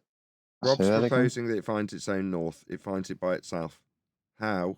What mechanism? I don't know. We covered this in the pre-show, but yeah. It finds grid north by itself. That's a concept. So you got something mechanical finding concepts. Really? Hello. It finds gyroscopic north. Are you dumb? It finds gyroscopic north. A good one. You're taking a piss out of Rob Durham, and he's a well-respected guy. Let's hear what he has to say. Adam, get him on the horn. Yeah, Adam.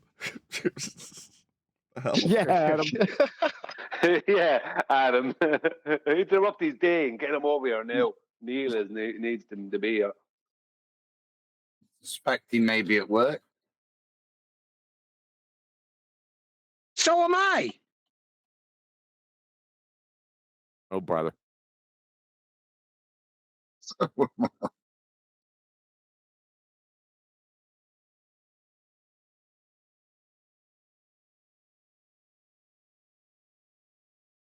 Well, we'll get to the bottom of it eventually. But if I have to put my money on something, I'm going to put my money that QE's right. Listen, QE is 100% right because there's only one north, and that's magnetic north. The gyro compass is specifically made to not find magnetic north because it on purpose is not made as a magnetic instrument that will find magnetic north.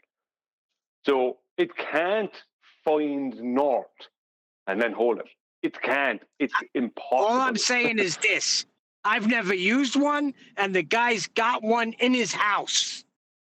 So I want to hear Did what you he hear has what to I say. said about it there night? Did you hear what I said when I researched it back in 2016? Did you hear all the stuff I said about it? Yes, I did, but I'm saying the guy's got one in his freaking house. I just Yeah, want to but hear what he's got to say. yeah, but the problem is that it could elude, it can fool people into believing it's doing something it's not actually doing. That is because the rhetoric around it gives people that impression.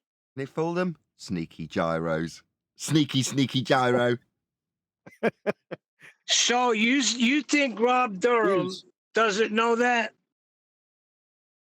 Let's spend half an hour divining Rob's cognition processes. Let's go. Rob is using a very up to date gyro compass that has software installed and other things. I don't know the full extent of what he has within his gyro compass. It's on my prediction, it's a fiber optic gyro, not a mechanical gyro. The whole point is this all goes back to the original gyro compass, right? And what it did, and every other gyro compass after that is the same thing, just maybe with different things. Like I said, a mechanical now it has fiber optic gyro. Doesn't matter. It's the same thing. Doesn't matter if it's the original Sperry Mark 1 or the brand new fiber optic one from 2024 model from Sperry. It doesn't matter. It's the same thing. It doesn't find north. It can't do that. The whole point of them is they don't have any magnetic compass. That's the point of them.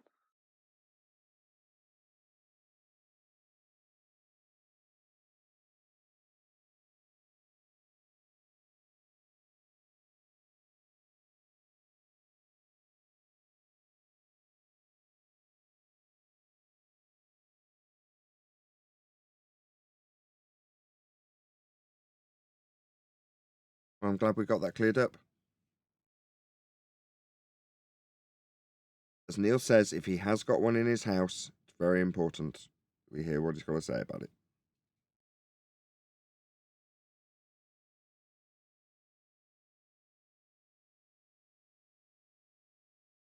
Robert One may have GPS capabilities that he may not even be aware of. I don't know.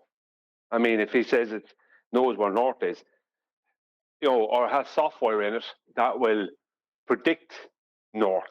Do you know what I mean? It might be prediction type software that will be somewhat reasonably okay. Do you know what I mean? Based off of known information. Do you know what I mean? Which north are we talking about? Well, it'd have to be direction of magnetic north because that's how he would check it. How is Rob going to check this? He's going to use a magnetic compass, isn't he?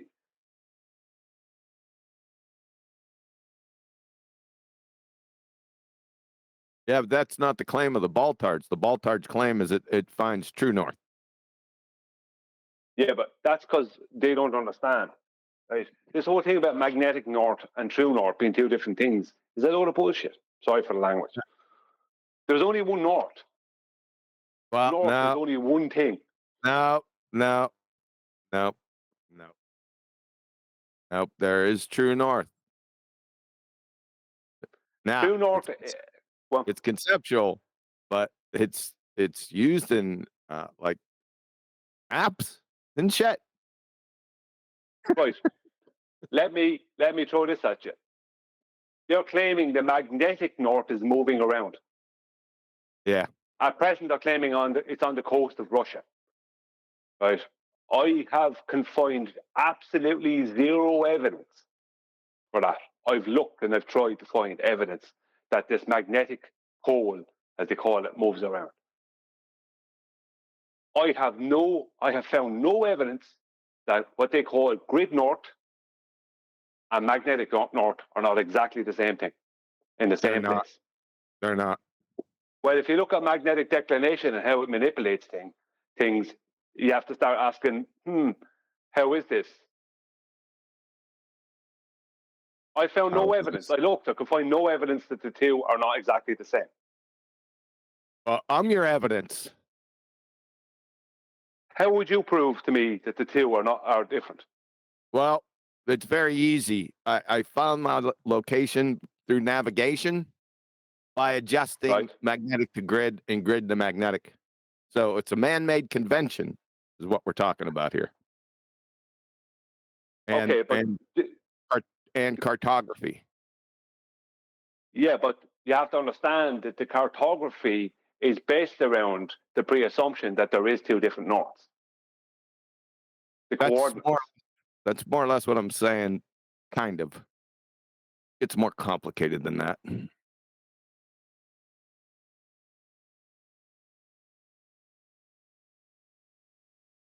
Because does sound from what they Brian are said quite circular though. Say again? Sounds circular. If one concept's derived off the back of the other and you've got two separate things that the other is, you know, has to be in effect to give you the conventions and maps and territories to come up with this convention of, which one was it? Grid North? Yeah, it's Grid North. It's what all the topographical maps in the military What I mercators. just listened along to, they're the same thing from what Brian's just gone through. They're not because I made some pretty drastic changes in magnetic. I've done this for years, man. Always came through, so I don't know. Maybe it's magic. Yeah, Pixie. no, what the point I would make is that the coordinates they're going to give you in the end are the coordinates that will fit magnetic and what they're calling true north to be different. That's my point, because what true north is... They don't give me coordinates. Who are they? Well, you have information, don't you? You have information. No, I got a map. Yes, which is information. What's that map based off of? What projection of the Earth is that map based off of? The universal transverse Mercator. That's a globe projection. I understand that. Yeah, so true north, as they call it, is a globe true north. That doesn't make... but the globe projection, that's a globe projection of a flat Earth. No, because the flat Earth part came first.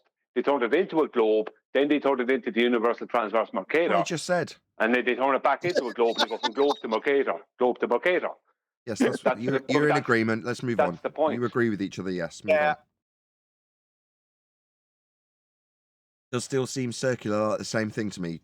I don't know where I'm missing something, John. Huey. John Huey or John? You. Not circular to me. I just found my position probably into thousands of times. And navigated quite successfully. And if I did it any other way, I've been loster.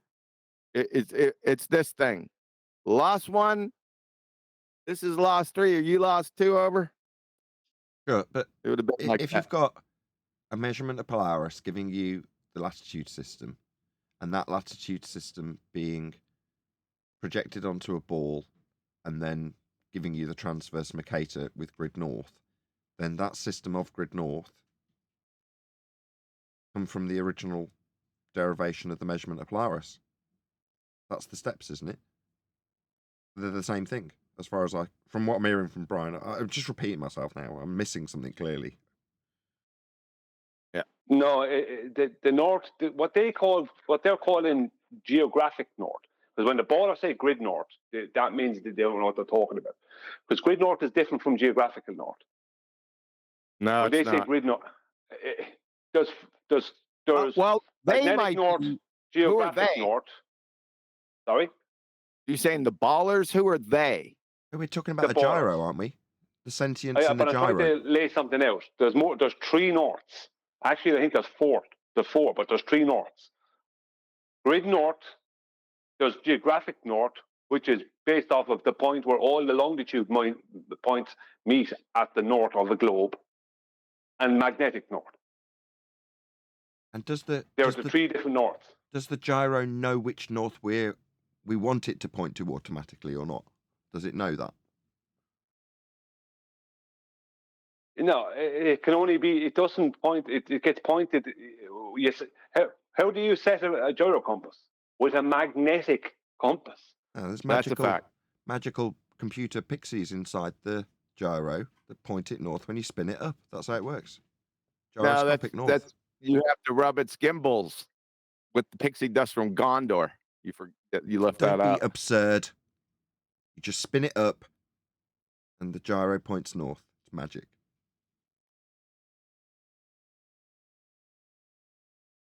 I don't know which part of it actually points north. Is it the cage? Is it the gyro? Is it spinning north? What the hell?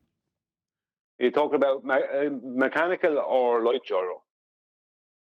Mechanical. Just in Like keep it in the fibre most basic terms with a gyro compass. Yeah, Right, I would assume it's the right-facing axis. It's the north-facing axis, what they call the north-facing axis of the gyro.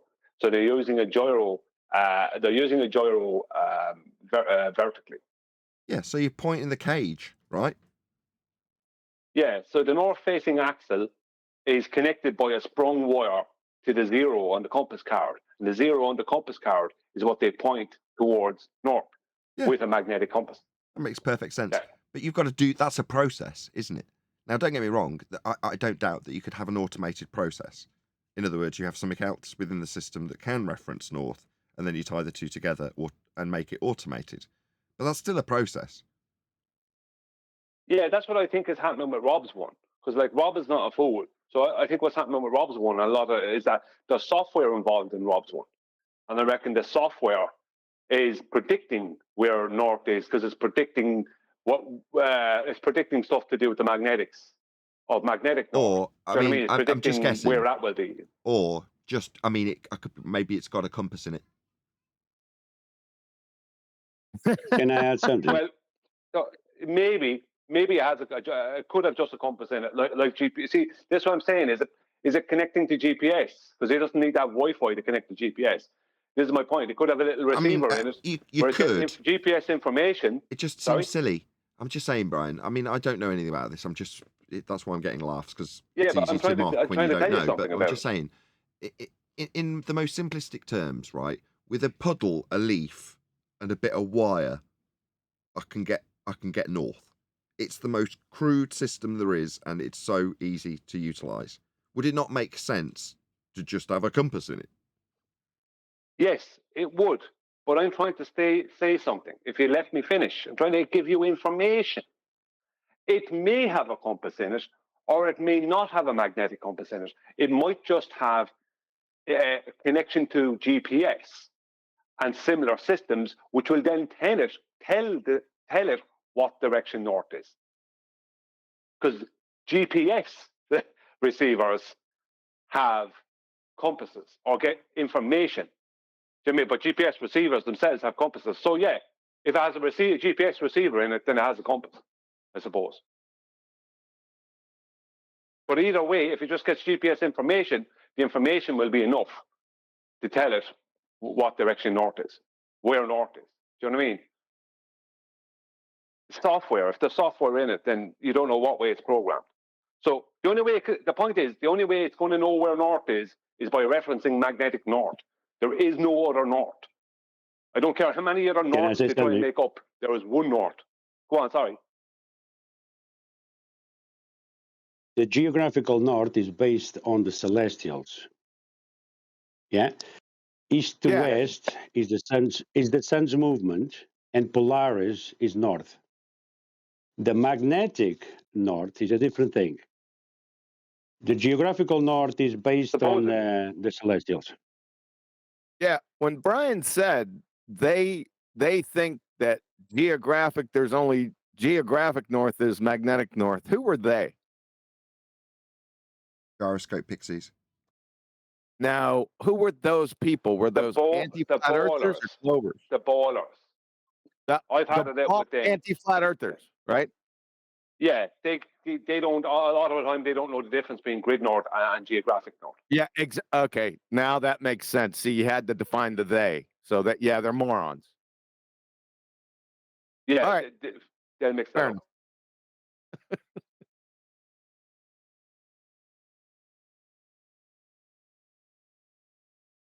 I'll catch flat soil. Meanwhile, Rob Durham's got one on his table in his house.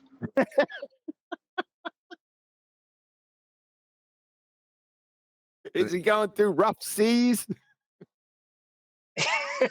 You know, No, I'm Neil, saying there are some people that have satellite dishes connected to their roof or somewhere that's in their different. house. That's different. Does that mean that these things are connecting to washing machines that are floating around above our heads? That's In a different. second law of thermodynamics violation? No, that's different. That's it. You're bad getting analogy. rumpus. You're getting rumpus. Different. That's different. I'm just saying. We're telling a guy, it's like me. I have a bass guitar in my house, and you're telling me you've never played the bass, and you're telling me how it works. That's what it sounds like to me. Well, we could if we understood it conceptually, and you not playing the bass ever. You just got it in your house. Yeah, but there's certain things about this bass that are a little different. Well, And Bob, you the might not know pseudoscience. the intricacies of the bass. Well, Bob, the pseudoscience fallacy guy, has a sextant in his house, and he doesn't even know what a triangle is. He's not allowed to even say the word sextant.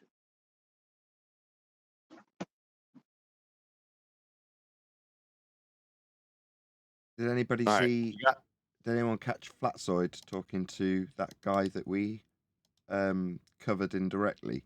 So Flatsoid had "You Are Mopped," who interviewed Simon Dan. Did anyone catch that?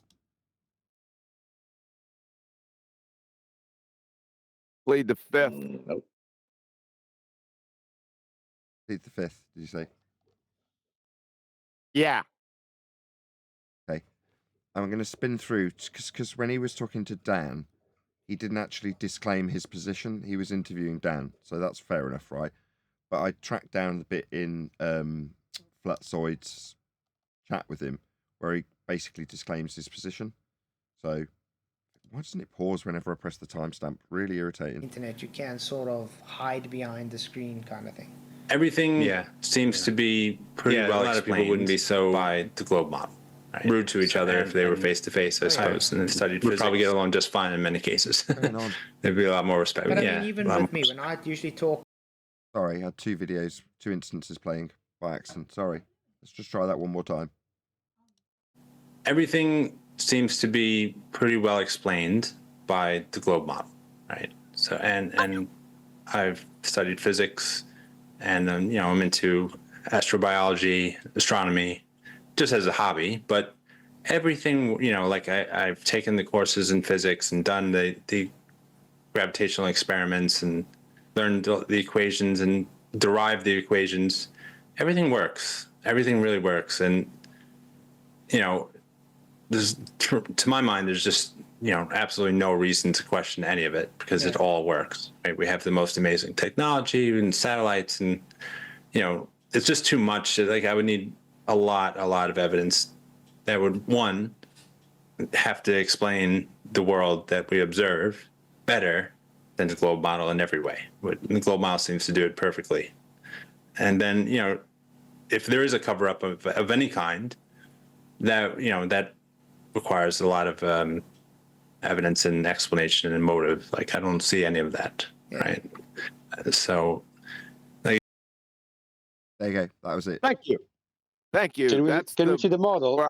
That's the point where I pleaded the fifth because I lost my friggin' mind. So I broke this down just so I didn't have to put any effort into responding to it now. So I thought if I just type it out on Flatsoid's video as comments, I'll just read my way through them if that's okay by you guys. So I timestamped the first one just so I could find it again to do it now. I'll leave him on screen while I do it rather than... That's why I had two instances open. Okay. Everything seems to be pretty well explained by the globe model, end quote. Maybe use a couple more weasel words, buddy?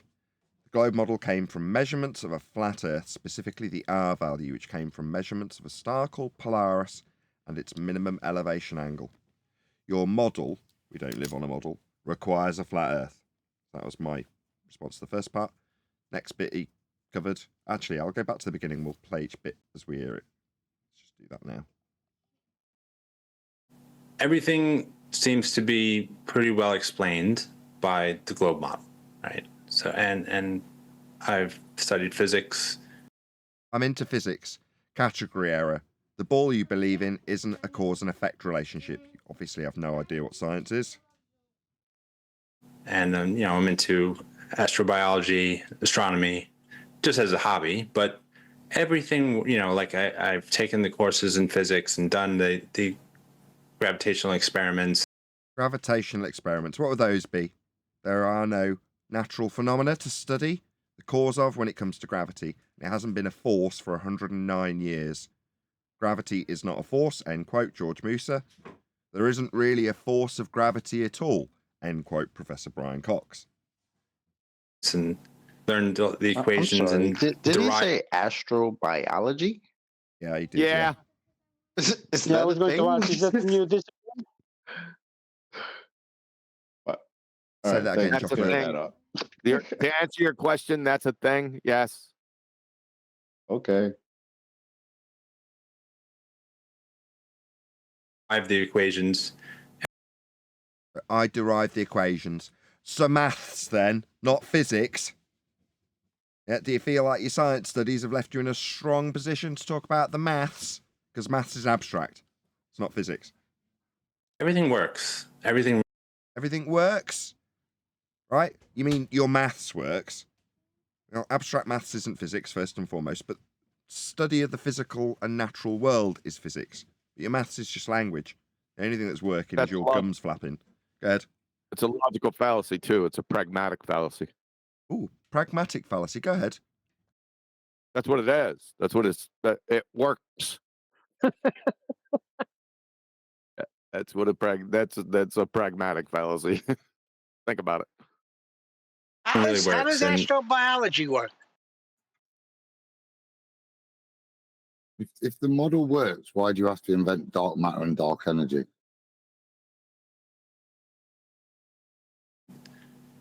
There's, to my mind, there's just absolutely no reason to question any of it because it all works. Right?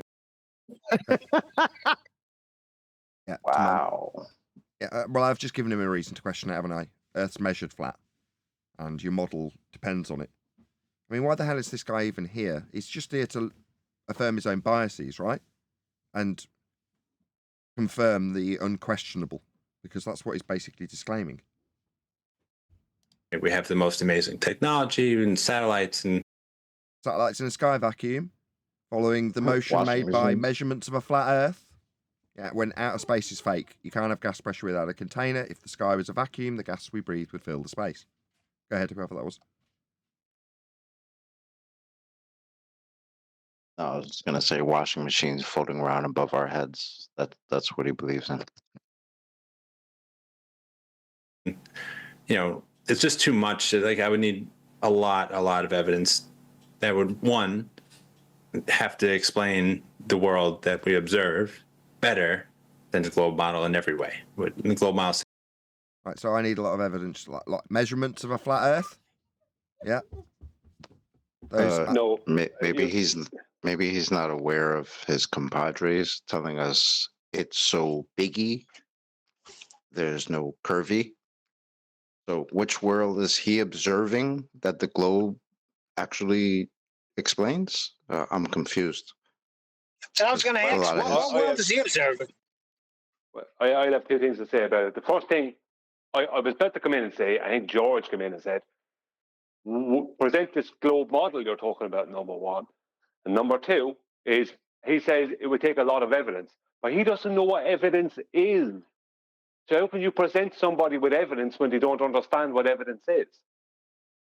He thinks that what he's told about satellites and about other things is evidence for them being there.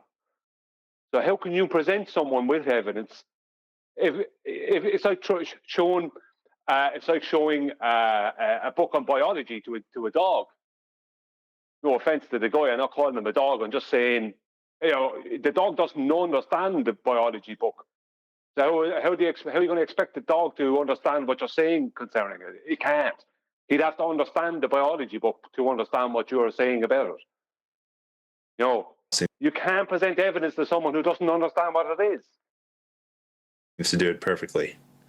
And then, if there is a cover up of any kind, who cares? It's an appeal to motivation fallacy. That's all this is. that that requires a lot of evidence and explanation and motive. Like, I don't see any of that, right? So, like you said, you believe people are doing a job honestly, but like, why would anyone have them do all this? This without the motive, I can't get behind it. Yeah. Yeah. So that's it. Basically, this sums up this numpty. Yeah. Unless I get my fallacy satisfied, I can't get behind it. Pathetic. Yeah, he's cleared the case up, fellas, so we could all just get out of here because he's derived all the equations, he's reviewed all the evidence, he's done the physics, so we could all just get out of here. Thanks, buddy. Well, he said. Yeah, but he also said that there's no without a motive. So the body's dead, but if there's no motive, there's no killer. I'm not getting behind it. This Wow. man clutching a bloody knife covered in blood standing over the corpse. I mean, he had no reason to do this. I can't get behind this theory.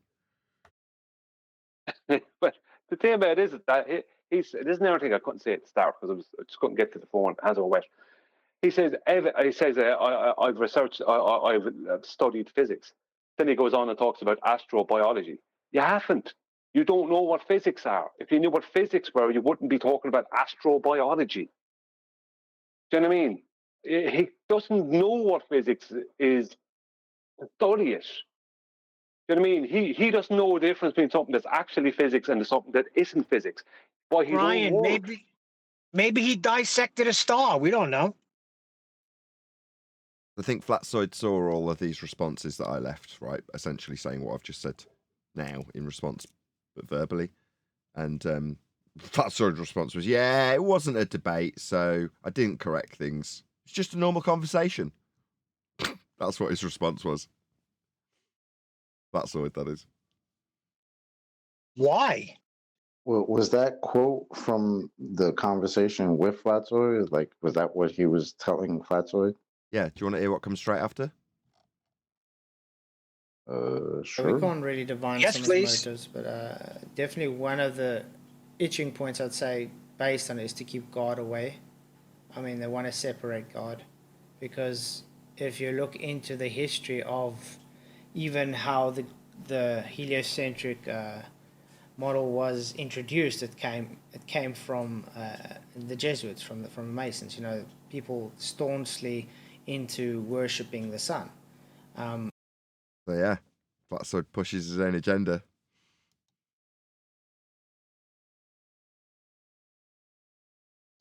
Why would he even go there? Why didn't he just take him to how Earth, Because it's celestial conversation navigation? and it's not a debate. Oh, I why. see. Yeah, but Excuse me, still, you fellas, want just to 1 second. if you're just having a conversation, that's the best time to tell them. Hey, it's measured flat too. Check this out. Yeah, You're going to tell somebody how to have their conversation with somebody else, man. Exactly. Come on. It's not our place to do that. But I mean, I agree with you in that principle. If it were me, I'd have said, all right, so you're convinced it's a globe because all of these globe assertions in the globe model seem to work perfectly, end quote you. Yes, that's right. All of the globe model stuff seems to work perfectly. Well, that's just a testament to how flat it is then. Because if that model, which has come from flat Earth measurements, works really well, well, then the flat Earth measurements it's based on are working really well. Because we're not standing on the reified sphere that comes from those extrapolations of a flat Earth measurement. They're just a model. But the origin of that model is a flat Earth measurement, and you're saying that originally flat Earth measurement works out really well when you model it.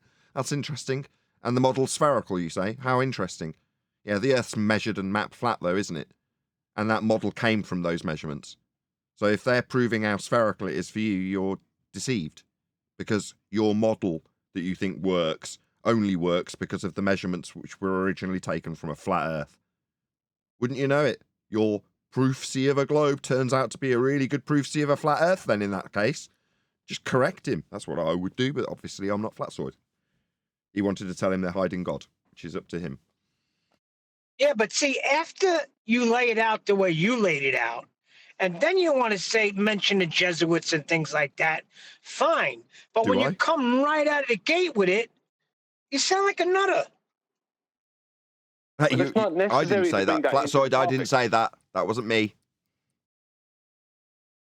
Well, it's not necessary to bring that in. Your man talked about physics and then astrobiology and evidence and the globe model. They're all the topics I'd be focusing on. I don't need to start going into it's against a Bible or else. I don't need to do any of that. It's completely unnecessary to do those things. But that's like show he can do what he wants. But like, Yeah, but for the me, guy brought it up though, plenty out Bri. there but for me, the guy put out plenty to talk about, plenty to discuss. Because what Flatside brought up was kind of a red herring in some ways, and if you understand what I mean, it's away from what the guy put out there.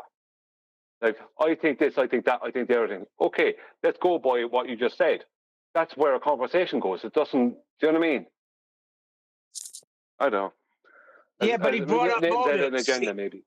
I think He brought the up motives. The reason I put him out there is because, right, he has been and left his messages on the response video for Dan. And from memory, he even came by in the chat for the re-up on the second channel and left a few comments in the chat. So therefore, he's well aware of what we are, what we do, and his ability to join. And he hasn't, has he? He's not joined the server. He's gone to have a chat with Flatsoid. Now, obviously, I'm not suggesting for any second that there's any obligation on even you in the panel, let alone him. But I'm just saying, yeah, we have the highest degree of critique for what he has to say in response to Simon Dan, and in front of us, let's put it that way. But on the other hand, maybe Flatsoid's just that much more courteous and invited him on. I have no idea of the background, so maybe I'm being a bit presumptive. My point being that... Nah, he's picking and choosing. Of course, that's his obligation. That's his prerogative, right? But by the same token, he's well aware of us. Can we get can we get the cutting edge answers from the tip of the spear? As far as I'm concerned, you know who we are. Nobody wanted Excuse to me, fight fellas. Mike 1 Tyson second. back in the day. Neil, I hate to interrupt the conversation, fellas. There's a Danny Faulkner in the chat. He's unmuted. Maybe he wanted to say hi. Hello, Danny. You guys if you want can to say hear hi us. to Danny? Maybe you just want to sound check. Hello, Danny. If you can hear us.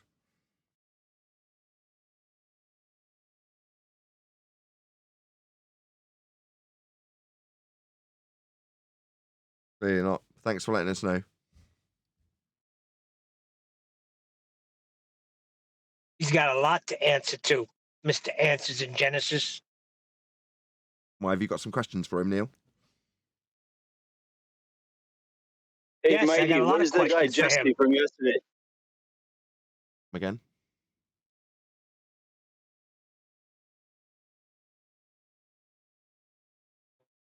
Come again? Is Danny the gentleman that stood up in front of a congregation and said he can measure angles from hell? Yes. He is, yes.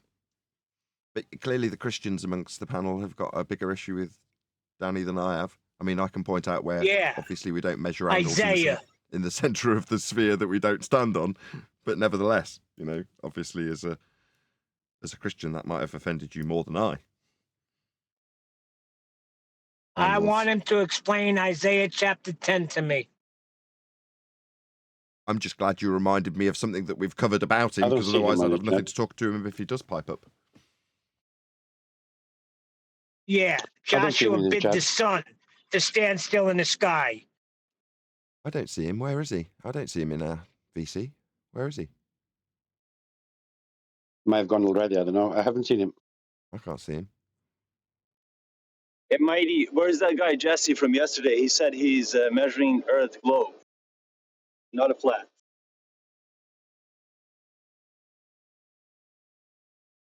Pound says that he's measuring it flat. Yeah, this guy Jesse, he was on the gerunds over there having some debate, and he was yesterday presenting in a Discord how Earth is not measured flat. He had proof. He measured it. Oh yeah, okay. Have a look. Can someone grab this and stick it in Skype? Yeah, I can do that. Thank you.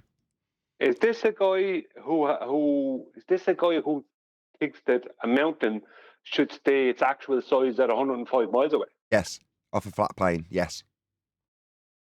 Yeah, that guy. Yeah. The guy who, his version of a measurement is a misunderstanding of what perspective is.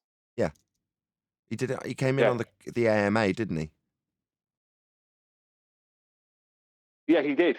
Yeah, he was trying to do this dip.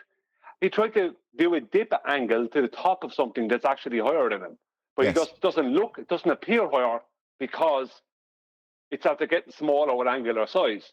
His argument is, how come it's not its actual size at 105 miles away? Yeah, off a In flat plane, appearance. an actual size off a flat plane on a depiction showing it on a flat plane with heights, elevations off a flat plane with respect to sea level. So it's a flat Earth proof about 3 times over, and I remember going through it with him. Yeah. Yeah, both mountain heights are sharing the same base line. Yeah, exactly. And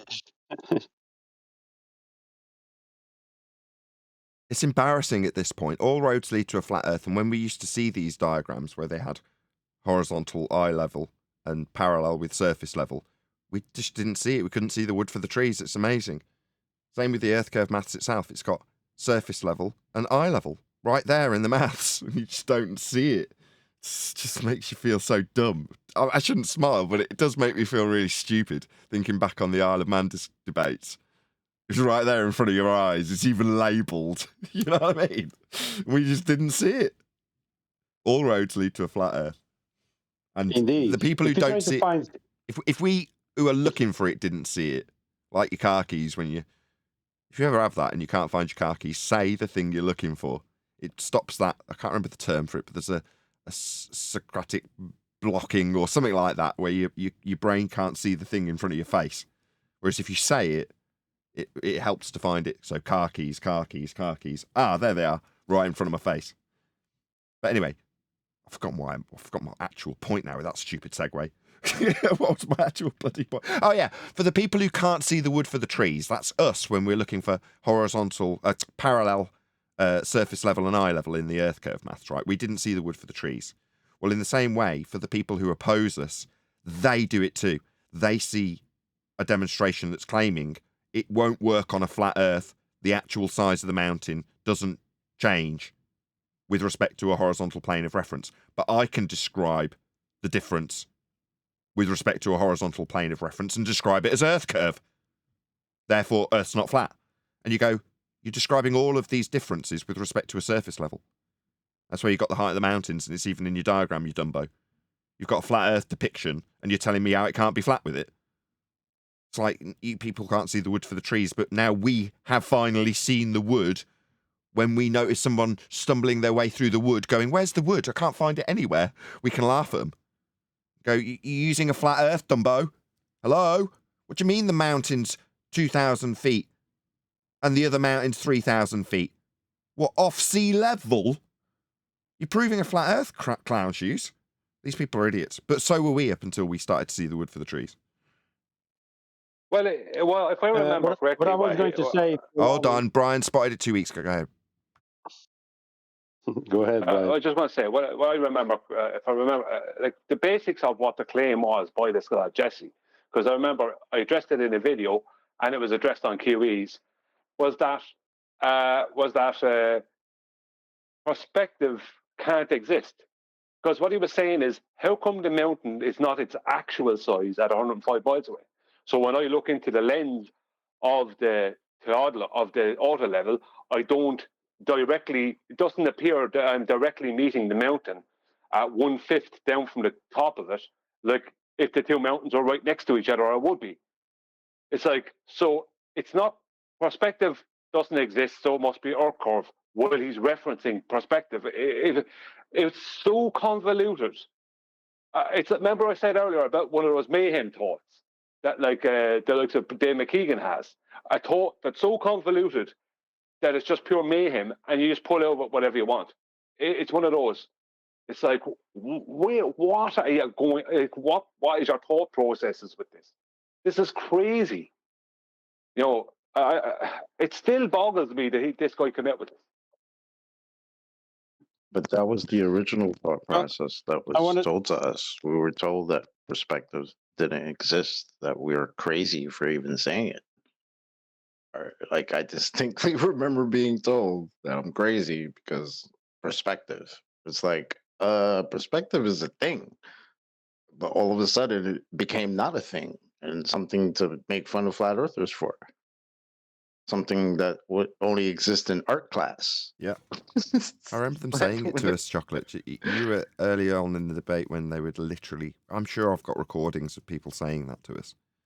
That's just something in art class. Yeah, I think that was P. Mars. If I remember, if my memory serves correct. But literally on this panel telling us that you guys are nuts. Perspective is not a thing. It's just something in art class and people use to make drawings. To the point where they gave it a strapline and called it Flurfspective. Yeah, exactly. That's where that came Yeah, but from. didn't Kosho come in one time and say, "Oh, that's just perspective"? Oh, he did one When he step was looking better. at different distance. No, he did one step better. He was looking at a boat that was shown to him on 24/7. I think you were there, Chocolate. And he's telling the person that the reason the boat is disappearing bottom up much sooner than Earth curve could be used to blame for it was because of a limitation to the angle. Couldn't make it up. Come on, guys. I'm on the edge of my seat. Can That's good. Right. If you try to find your latitude, yeah, your elevation angle, the baseline goes all the way to the GP of Polaris, regardless if there's a continent in front of you. Your baseline goes all the way to the GP. The same thing here with Jesse. He's just on his mind. The only thing in his mind is the mountains. If behind those mountains was a star or a celestial that he could identify, and if he knew the GP of that celestial, his baseline, it doesn't stop at the mountain. It goes all the way to the GP, regardless of whatever the topography is doing, in order for him to find his position, if that was the case. I'll keep beating this drum. The baseline Latitude is the key point here. Absolutely, latitude is the key point. It's one of the best flat Earth proofs ever.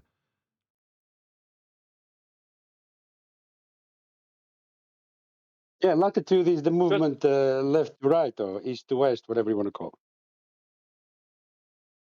it. I just need to put something out there. When they used to say perspective is just something that happens in our class, what they turned that into then was an attack on us with our class perspective. Because our class would put the horizon at the center of, let's say, of a piece of canvas or whatever, and put it right across the center. Whereas in reality, the horizon is never going to be exactly across the center, because that's going to be what they're trying to depict the eye line. The horizons might appear to be at the center, but it won't actually be. And the higher you rise, the bigger the dip to the horizon will be, because your eye line is one horizontal plane, the water to the horizon is another. So it's two parallel planes they can't meet. But they want to try and then they try to use our class perspective. And this is your man, Jesse. This is what he would try and use against us with this nonsense with these mountains. He's trying to deny what actual perspective is in the real world. And probably the closest he'll get to it is perspective in our class. But the fact that you even admit that perspective is a thing in our class means that perspective is a thing, which means there is no Earth curve. You can't have Earth curve and perspective. Only one can exist. Mathematically, only one can exist. You'd make your choice. I know my choice.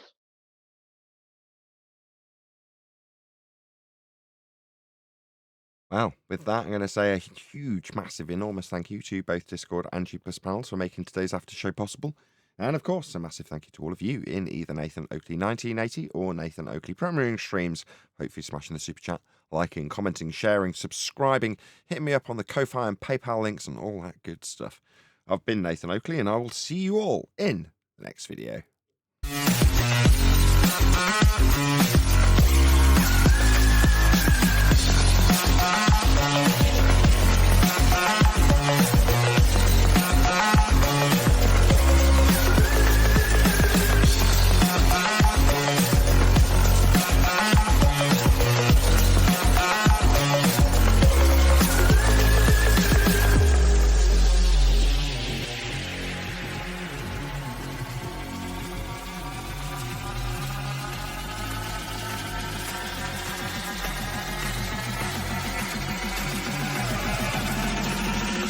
Oh, what a day!